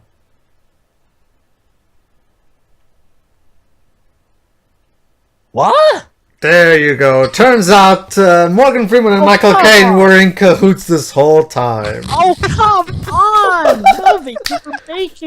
You were making a whole character arc about how Morgan Freeman's character wasn't the bad guy we thought him to be, and then you have him be working with Michael Caine. So what, does this mean that he actually killed his father on purpose? Let's just say, Jova, that the movie's not done throwing twists at you. You know, I said that Ghost Trick is 70% plot twist, but those were plot twists that worked, led into each other well enough, and kept you on your toes. This is not keeping me on my toes. This is just really starting to piss me off now, because seriously, okay, you want to make a plot twist, that's fine, but don't do something that just spits in the face of a character for the sake of, ooh, shock value. Yeah.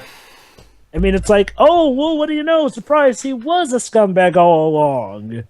I mean, okay, I'm not saying that kind of plot can't be done, but it goes without saying, you need to have a nice spin to it these days. Wait, how did he get out of the safe? He swam out and he picked the lock. Actually, what happened, Jova? There was a little tiny secret lock that he picked. Oh, yeah, with the watch.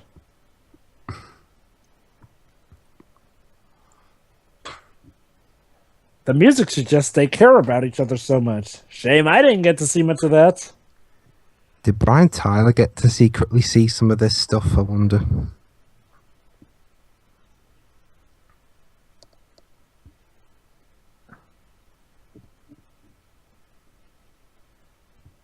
Whoop-de-doo. He took one bullet for you after risking your lives ad nauseum. I'd say you're at the very least even. Shut up, girl. We get it. We get it. You're quirky. Shut up. Okay, Jova. Yes. Okay, I think I've got the kind of characters you hate. Do tell. Where they're basically just one giant extreme. either on the dull side or the other. Okay. Characters that are just one extreme can be done well. The issue is like, well, when you're having them be, the stars of a movie, you better well know what you're trying to do with that.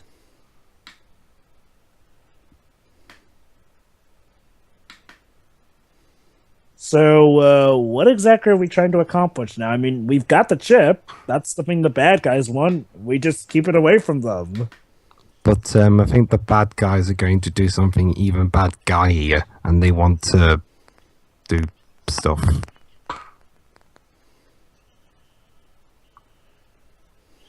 Oh, hey, I just realized something. Jesse Eisenberg has had a lot less focus in this movie than the first movie.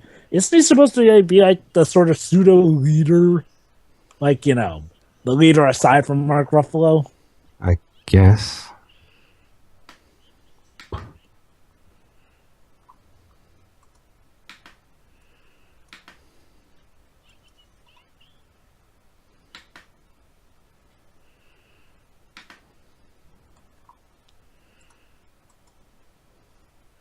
Alright, now it's time to finally plan the third act of the movie, where we'll do the biggest magic tricks and destroy the evil British father and son. And expose Daniel Radcliffe to the world.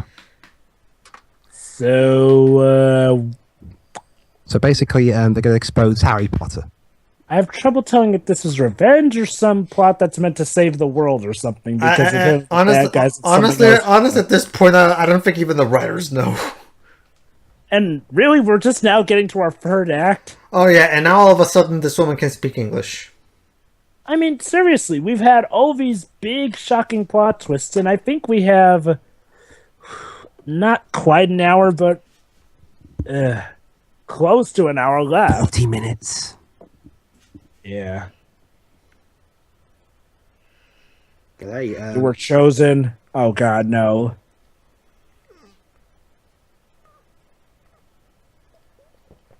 What? Okay, guys. I know when I'm enjoying a movie, regardless of whether it's bad or not, where it feels like it's actually going by rather fast. And this is one of those movies. Whereas the first one, it felt a bit longer than usual. We need to get Neil Breen to direct Now You See Me 3. Hello, my name is Neil Breen. I'm a director. It's a sci-fi magic movie. It is not a midnight movie. I don't know. I mean, I hate to say it, but there's sort of a bit of, for lack of a better term, magic behind these movies. It's like, they suck, but they're the kind of movies that like to lure you in with good concepts, some very good scenes, and somehow keep you on... Well, no, not the edge of your seat, but somehow keep you just wanting to see how this ends, because they've got some good cast members, and they actually do some good stuff with them, so... God dang it, you tricked me again. They'll keep watching you. Also, I can imagine it now, Neil Breen directing Now You See Me 3. Oh, here we go. Also, you'd think that there'd be a big media scandal about, Dave Franco's character being alive.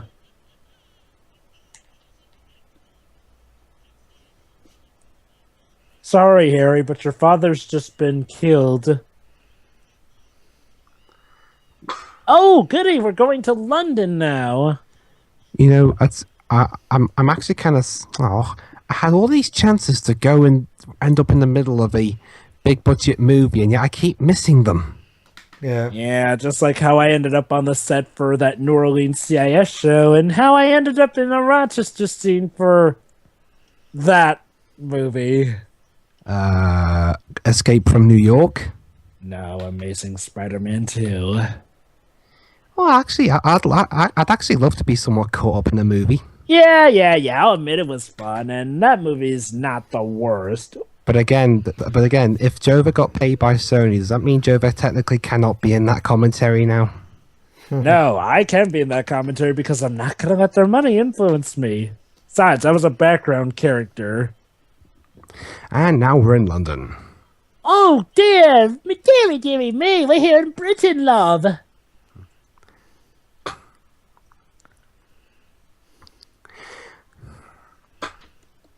What the heck is that? A roller coaster? London Eye. Oh, London. Basically, it's something you can use to see the heights of London. Really? Huh. And it's shaped like an eye. And it goes round. Oh, so it's a Ferris wheel? Dibs? Dibs? Sorry? So, is the London Eye a Ferris wheel then? Yeah. Ah. Oh yeah, that was in Fantastic Four, Rise of the Silver Surfer. Why do I remember that movie? Oh wait, right, because it left an impact. Yeah.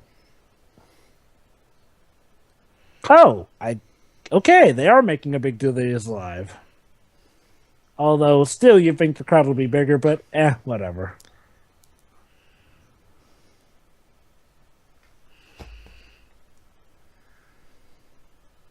Wow, that sounds like what I should be saying whenever I go see a Twilight movie. You know, you've lost when you've actually gone to the ticket booth. How do you think I felt when I saw Ben-Hur? What, was Ben-Hur bad? Average.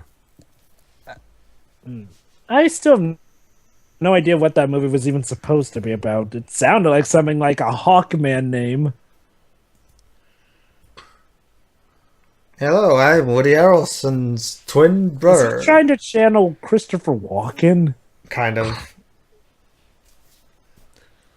But hey, we get to see Woody Harrelson twice in this movie, so... Yeah.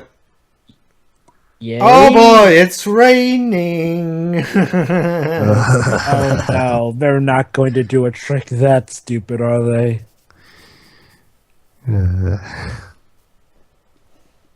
Well, hey, rain in Britain. Maybe it's all caused by magicians. What?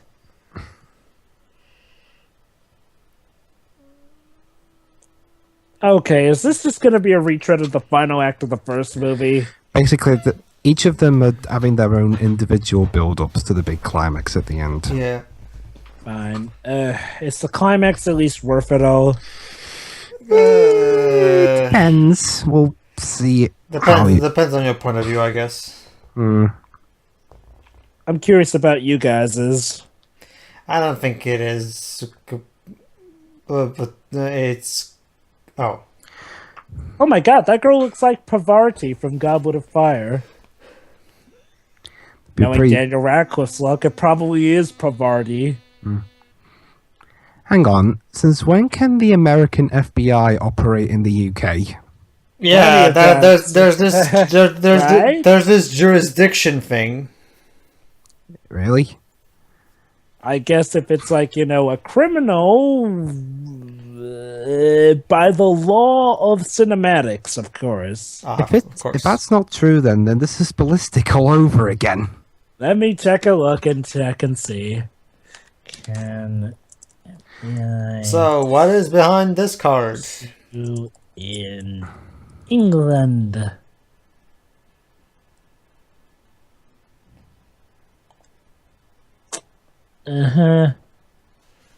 Oh, apparently the UK has an FBI district.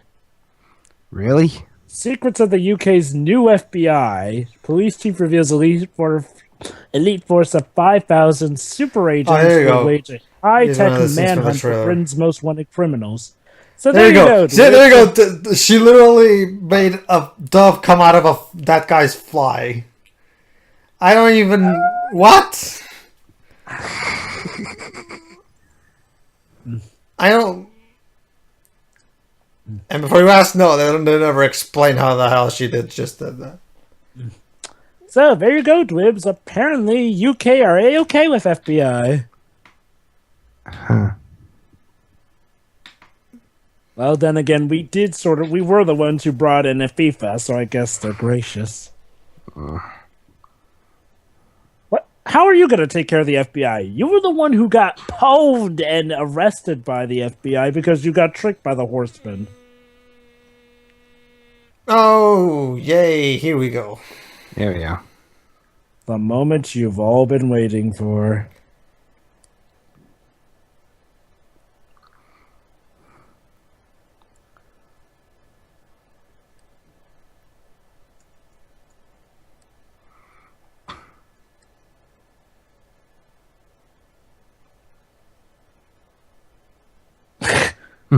What the heck was up with that pause there? How the hell did this happen? Little, stop him, Dad. Little, stop him. Daniel, are you okay? I think they... Daniel, I think you might need to relearn stuff. I mean, I know his character's supposed to be breaking down, but the way he's talking all of a sudden, it's like a mix of Frank Miller. You know how every actor has a strength and weakness? Mm-hmm. Yeah. Radcliffe's weakness seems to be nervousness. Yes, he's going to try to control the weather. Really? I mean, he seemed like he could portray nervousness in the Harry Potter movies. Script. Anyway. Yeah, wow, you're so ripping off Avatar The Last Airbender. Cause see, when Avatar The Last Airbender... Okay, could we... stop everywhere. What the fuck is up with this music? So they're totally gonna explain this, how this one works, right? Funny story, Jova. They never explained how that, what the hell was that? It just happened, no. Are you serious? Nope. You can't. No. You cannot have a magic trick that somehow removes all the rain in Britain of all places and not have that explained. But Joe, if this was in the States, would it be way more realistic? No. But even still, though, the fact that it's Britain makes it all the more outlandish. I mean, you're British yourself, Twibs. I mean, does rain just go away that easily? Unless it's really, really sunny. But seriously, oh yeah, though, now she's literally pulling doves out of her own clothes. I mean, okay, I could take stuff like that. I could take some of the more outlandish stuff, but somehow controlling the weather all across the entire place? And no, they can't say it's an illusion. Look at that beautiful CGI. You know, this reminds me of that scene in Avatar. See, this is literally waterbending right now. I know, I was about to say. You know, this reminds me of that awesome scene where Katara actually managed to waterbend some of the rain. Only it made sense because she's a waterbender, and she was a master waterbender. What's sad though is I think the water effects here are actually better than the ones in The Last Airbender. Mm-hmm. I'm talking about the show, not the movie. Oh, right. You haven't seen seasons 2 and 3 yet, have you? No. Don't worry. I've seen like half of season 2, but not season 3. Oh, don't worry. That's what our commenters will be there for. Basically, Jibs, this doesn't really spoil anything. Katara's that good a waterbender at the point when she does that. Mm.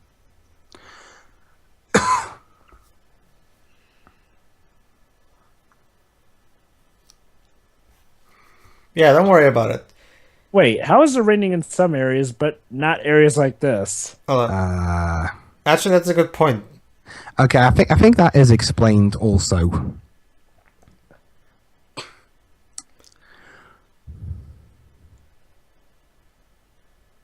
Wow, they're really getting clumsy at this.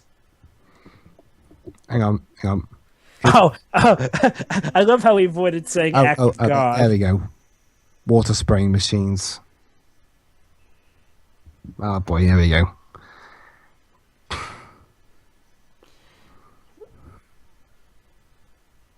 So, okay, he had fake rain. That still doesn't explain how he did all the whole water particles literally floating like he was waterbending. Not to mention controlling where they move. And they Funko vanishes in cards.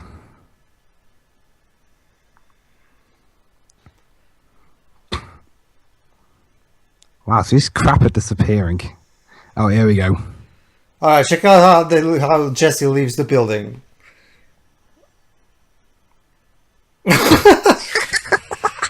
At this point, they're just doing whatever looks visually cool to them. Yeah. He just evaporated through the floor. Hello, I'm still in this movie.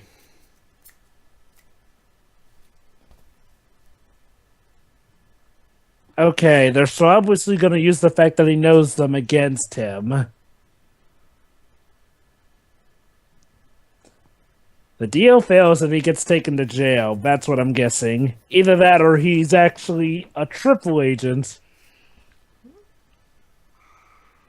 Let's escape on the bikes. Oh. So, yeah. What is it with them constantly forgetting that he has a twin brother who, you know, could drop in on them at any moment? Because plot? Ooh. Oh, come on, girl. Surely you have a magic trick for this. At this point, the writers completely gave up on trying to make any sense of what they were writing. So let me get this straight. Mark Ruffalo's character, who's apparently the amateur of the magicians, was able to pull off a whole magician-themed fight scene, yet they don't have any magic to help deal with, you know, a situation like this, which was kind of, you know, probably going to happen.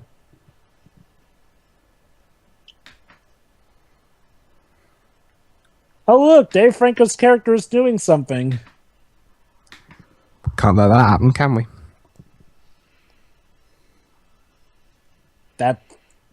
That was cool, but not really magic. And you may have killed some people. Well done.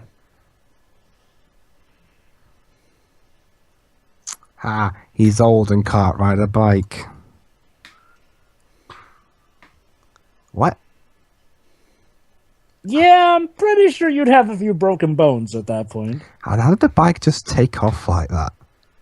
It just did. Don't question it. Well, guys, I guess that's the end of the Horsemen. Huh.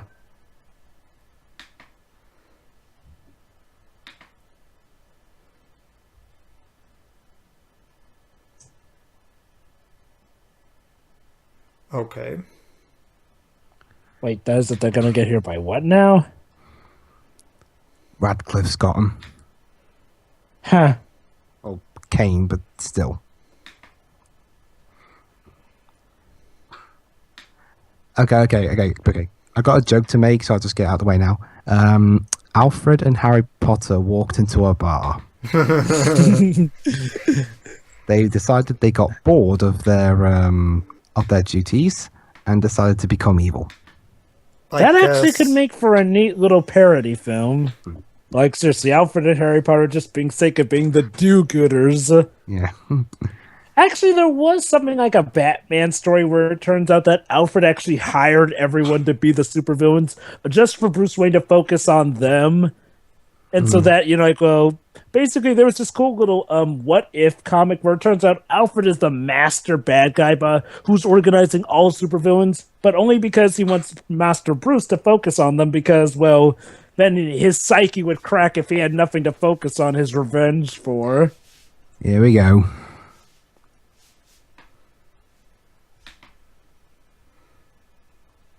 I love how he's wearing the stereotypical business suit and everything, Radcliffe.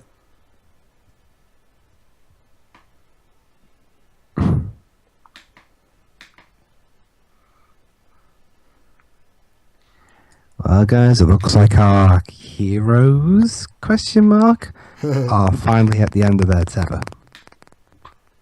Huh. What? What? He's gonna fly them away. Yeah. Why not just kill him? He's going to. Yeah, he is.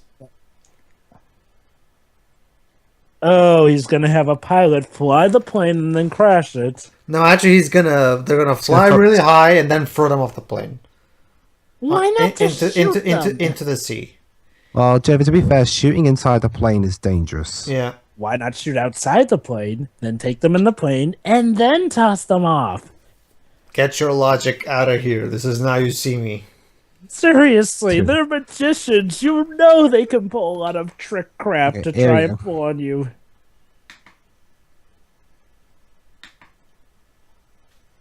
Oh, gee. I wonder if it's somehow gonna be a trick.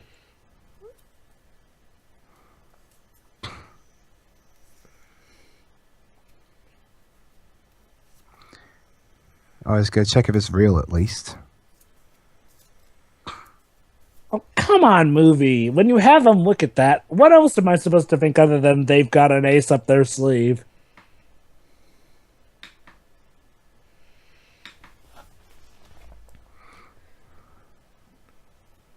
Oh, gee, they're totally arguing, even though they've never really argued like this before.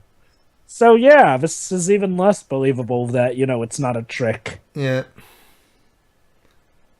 I mean, you'd think that with a team dynamic, there'd at least be a scene of them fighting, Well, but the card's no. real. So, and it's not going to throw him out anyway.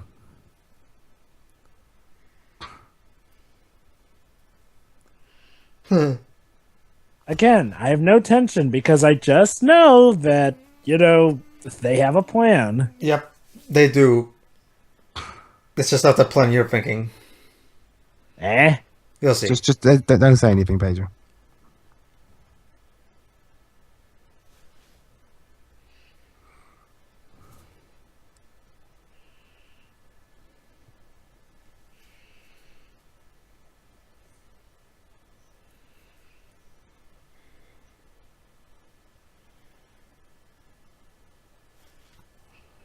I love this music.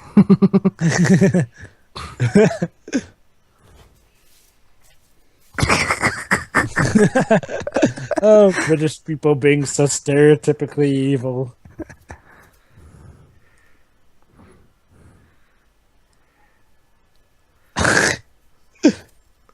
I love you guys. Oh, God. Oh no, Woody Harrelson's dead. And so is Mark Ruffalo.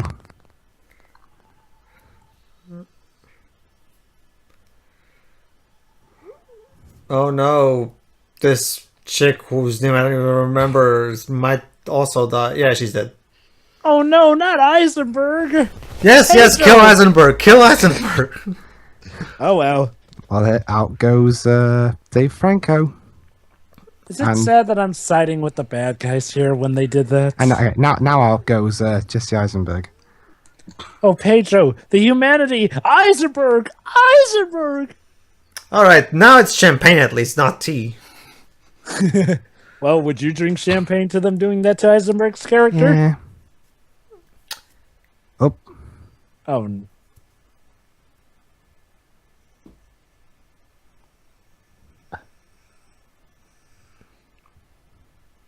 What, is it piss? Oh, God, no, they're not. Hang on, that's Cersei. Oh, wow. Hey, that's a nice callback to Dawn of Justice now, ain't it? Well, actually, didn't this come... Oh, actually, no, it came out after Neuroman.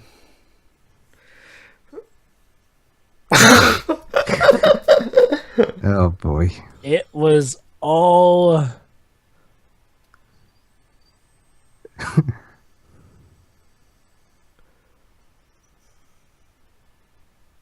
Of course, it was all just an illusion outside.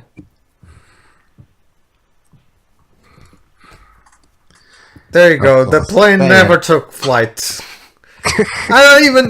I'm pretty sure they would have noticed if the plane wasn't taking flight. That this doesn't make any sense. How did that end up in the middle of the lake? Not just How did it end up in the middle of the River Thames?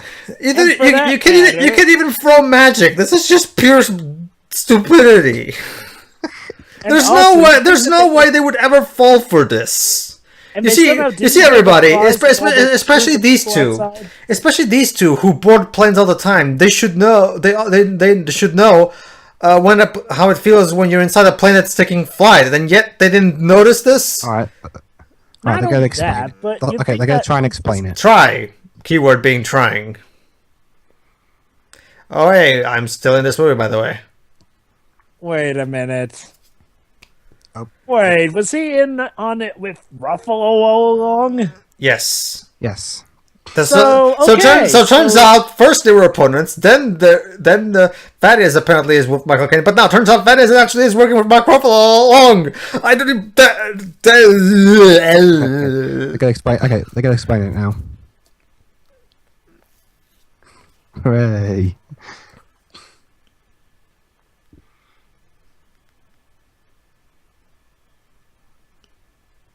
Let me guess. Oh, hey, you. Yeah, you are going to be under arrest, aren't you?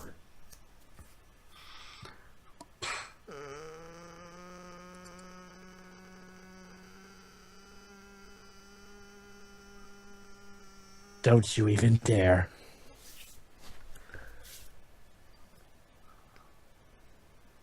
Oh, of course, it's the Thames River, the dirtiest river ever. Why is that fitting? Here we go.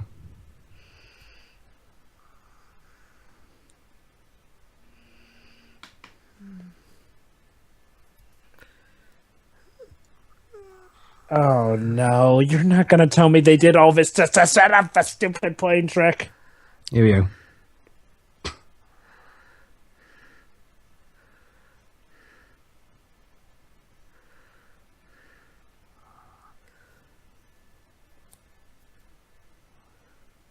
A duplicate hangar.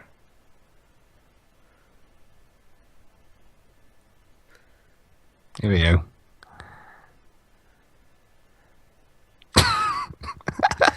No, I'm sorry. Fans won't cut it. I don't. Nope.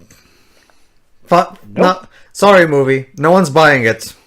Okay, look, with Daniel Radcliffe and Michael Caine's characters, these guys are incredibly paranoid. They're super smart, super intelligent. I doubt that they would not have done something about... Oh, and his twin brother was working with them all along. Of course. What a surprise. Actually, I don't think he was working with them, actually. You sure? No, he wasn't. Hold on. There you go. Turns out what... Hold on. Wait. This time they basically Frank was disguised as Woody Harrelson and he hypnotized him. But he couldn't do that earlier. But now he can because the plot wills it.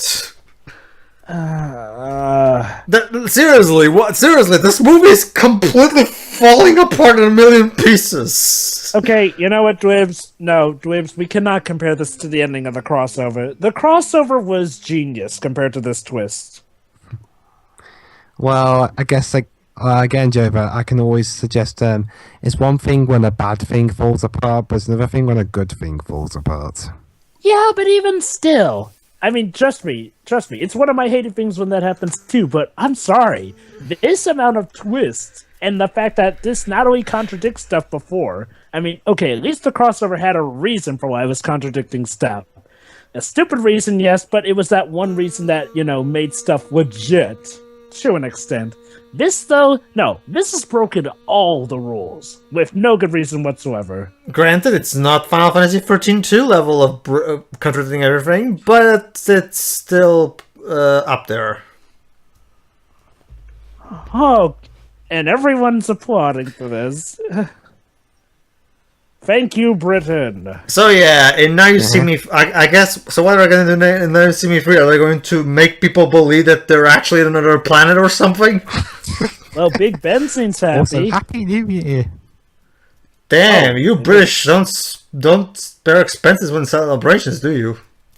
We spared no expense. And of course, they kiss and fall in Yes, love. fuck chemistry. Who needs that shit? Who needs that shit? Jeez, Britain, you have almost as much fireworks as we have on July the 4th. Also, yeah, good for you. Oh, of course they disappear. Stay with who? They're gone. Again, I'm pretty sure the British police aren't going to listen to you. Well, they're FBI, so, you know. But they're the British police. They ain't going to listen to them. You'd be surprised, given the circumstances. Foreign country. We aren't gonna just. They can't just change the law or make us follow their law on our soil. Dwibs, welcome to Now You See Me Too land. I'm actually contemplating staying on that land, actually, if only to see how much more crazy it's gonna get. Yeah, I have to admit, for as dumb and stupid as this movie was, I get the feeling there's so much potential for it to get even worse with the third movie. Like I said, are they gonna make the villains of the third movie believe that they're in a Mars or something?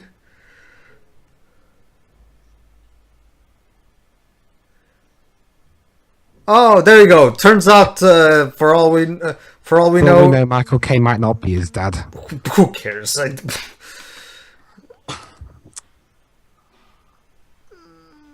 And Jover's burped. Sorry guys, Jover gave up. So we're going to close out the movie without him. Well, there's still a couple. There's still at least one more. There's still a couple scenes before. Uh-huh.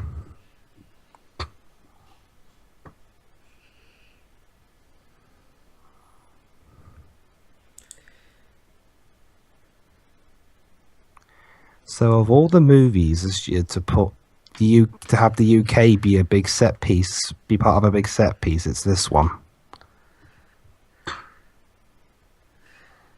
Yay.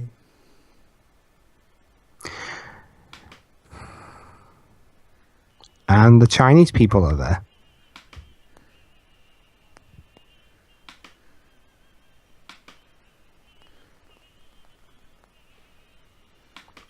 Okay, so what are they going to show?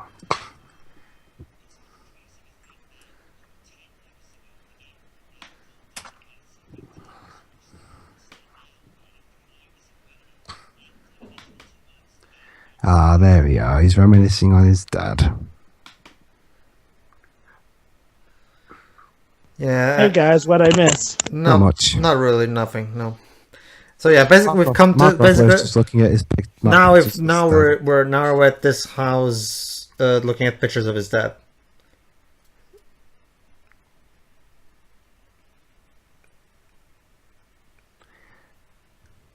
So yeah, they were just pretending to be rivals. Morgan Freeman and Mark Ruffalo's dad.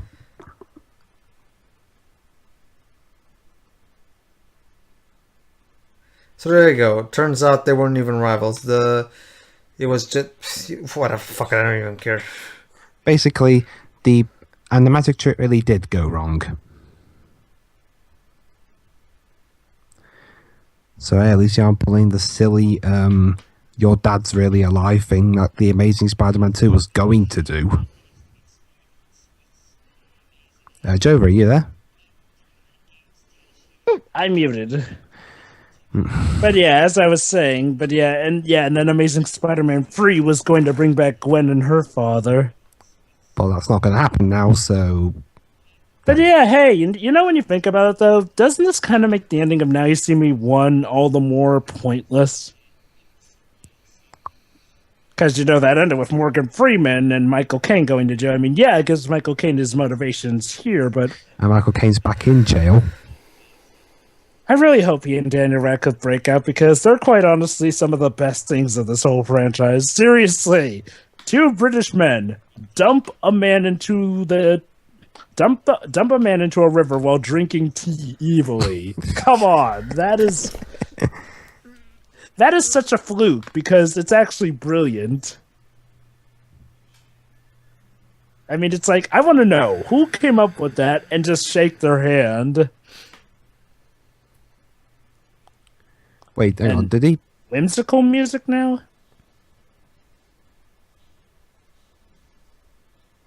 Wait, what? Hang on. We knew all along?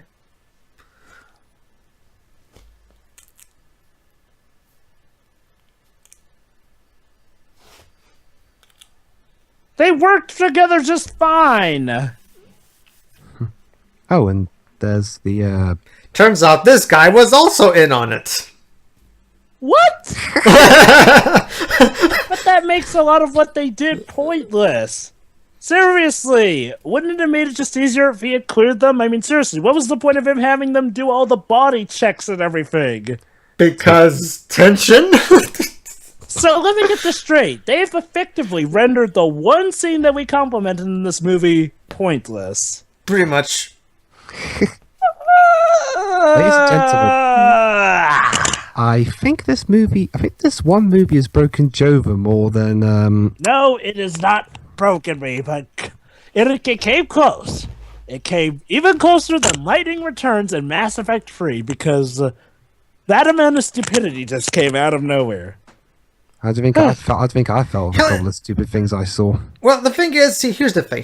Like Jova was mentioning, yes, there was a lot of stupid stuff at the ending of the crossover, but it was made for the sake of all the final point of everything, of the love that the storyteller had for his daughter. I just thought it was horribly conveyed. At least there was an actual reason. In here, they're just pulling random stupid shit for no good reason.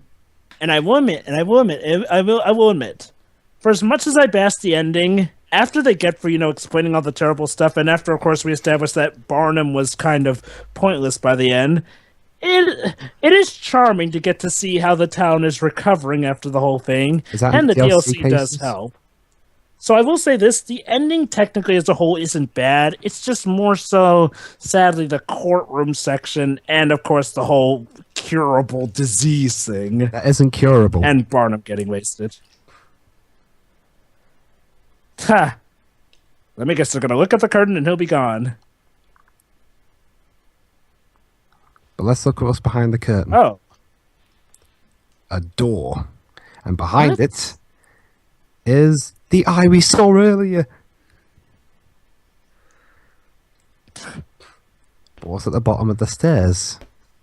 Okay, writers, do you even know where you are at this point? I don't... I just don't get it. This isn't the worst movie I've ever seen, but what is it with this movie somehow getting to me more than other movies usually do with how it's the fact that it keeps pulling random stupid reveal after random stupid reveal without any purpose. And somehow thinks it can look smart for it. Within an eye. Yeah, there you go. Wow. Eyeception. And that's nice. Is there an after credit scene? No. Nope. Oh, God. All right, Jova, go ahead, since I know you have a lot to get off your chest. Yeah, I mean, that was a roller coaster of stupidity, wonder, pretty effects, good actors, but albeit kind of wasted. Mr. Eisenberg, I guess the satisfactory replacements here and there, and just, what the heck are you even thinking? Sorry. Music was great, though. Okay. I think I've calmed down for a bit, but yeah, this movie is such on high adrenaline. Like, it's literally like the movie equivalent to a child on a sugar rush who swaps immediately from, like, oh god, kooky insane to creepy smart. It's like, seriously, how can a movie be so dumb yet have such brilliant things like the card trick, and then of course, like I said, Daniel Radcliffe and Michael Caine, two British evil men, drinking tea while dumping an American into a river? It's like, no, that had to have been planned. How can you be both stupid and genius like that? Although, to be fair, more so the stupidity showing. It's like this movie... Oh, and the plot twists. Yes, this movie tries to use plot twists to make itself look smart. It tries to use random magic to make itself look smart. And it uses the whole... Wait. This movie is only... Man. I think I know what you mean. This movie only cares about looking smart in front of other people, not actually being smart. I wish it were that, but it tries to convince you that it's smart with all the lingo and the plot twist and writing and stuff.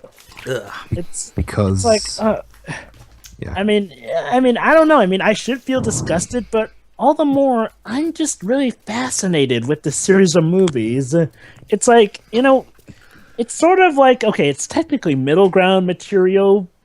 Actually, I dare say more towards the lower thing, but it's nowhere near the worst thing I've ever seen. But something about this franchise, especially in the second movie, is just fascinating on how it can be so insane, yet right at the last minute, pull itself out of the depths of fire and stupidity, only to just go diving right back in saying, oh, screw it, I'm going for the Olympic gold medal record on this. It's like, I guess part of the things that have me keep coming back to them are, of course, the installation of great actors like Morgan Freeman, Michael Caine, and now Daniel Radcliffe. Although I'm kind of disappointed they didn't have Daniel Radcliffe be a magician. For obvious reasons. Mm-hmm. But it's just, okay, now back to the negatives. The plot is stupid. No, I mean, Swiss roll cheese stupid. I mean, one of the dumbest plots I've ever heard before. The only reason that this isn't like one of the worst movies I've ever seen is only because it's held up by stuff like the music and the pretty visuals and stuff. But if it weren't for that, and all of us had to line was the story, oh, you can bet this would be going up there on the mountain of stupidity we've had to mount. But yeah, it's like... Pedro, when Jova's done, you give your thoughts next. I'm just finishing off this poster.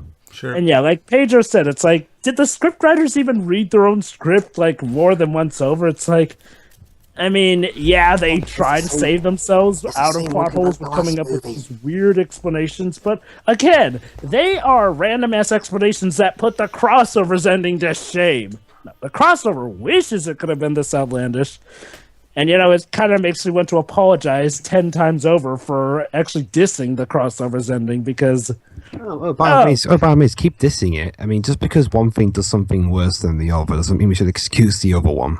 I get that. It's just, I never thought that it could be done this badly, though. But, lo and behold, now you see me too. You know, actually, I'm starting to wonder if that's what they're selling these movies on, actually. Behold, audience, we are about to show you the magic of being befuddled, yet somehow entertaining you with our badness at the same time, while you pay us. It truly is. Maybe it's all a bet. The writers get together in a room and it's like, hey, I bet I can come up with this. Let's all come up with the stupidest ideas we can think of, and then put them all in a blender. Now, guys, well, I paid for it, so clearly it worked on me. I wouldn't be well, I'm guessing you paid for it because, you know, Michael Caine, Daniel Radcliffe.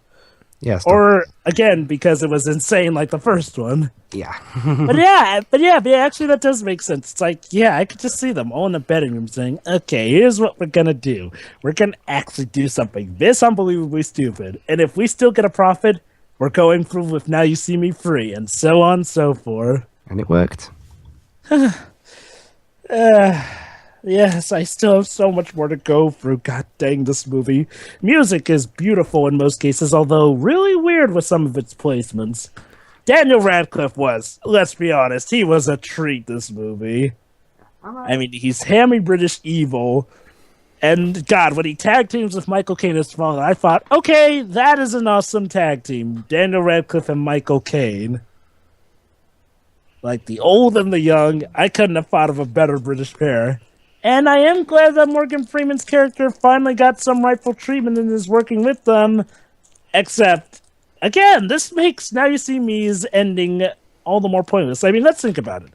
Now You See Me's ending was about Mark Ruffalo getting Morgan Freeman caught and everything, while also, you know, bringing together all these people. Yet it turns out that Henley left and broke up with Eisenberg.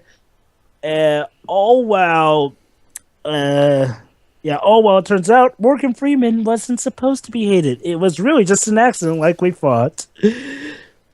Yeah, that was stupid. And furthermore, the magic tricks were BS.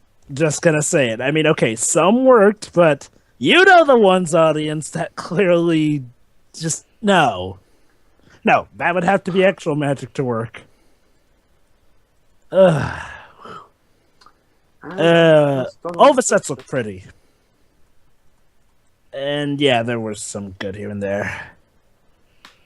I think I've gone through everything now. Okay, Pedro, you take over for me. This movie's stupid. This movie's stupid. This movie's stupid. Care to elaborate on that?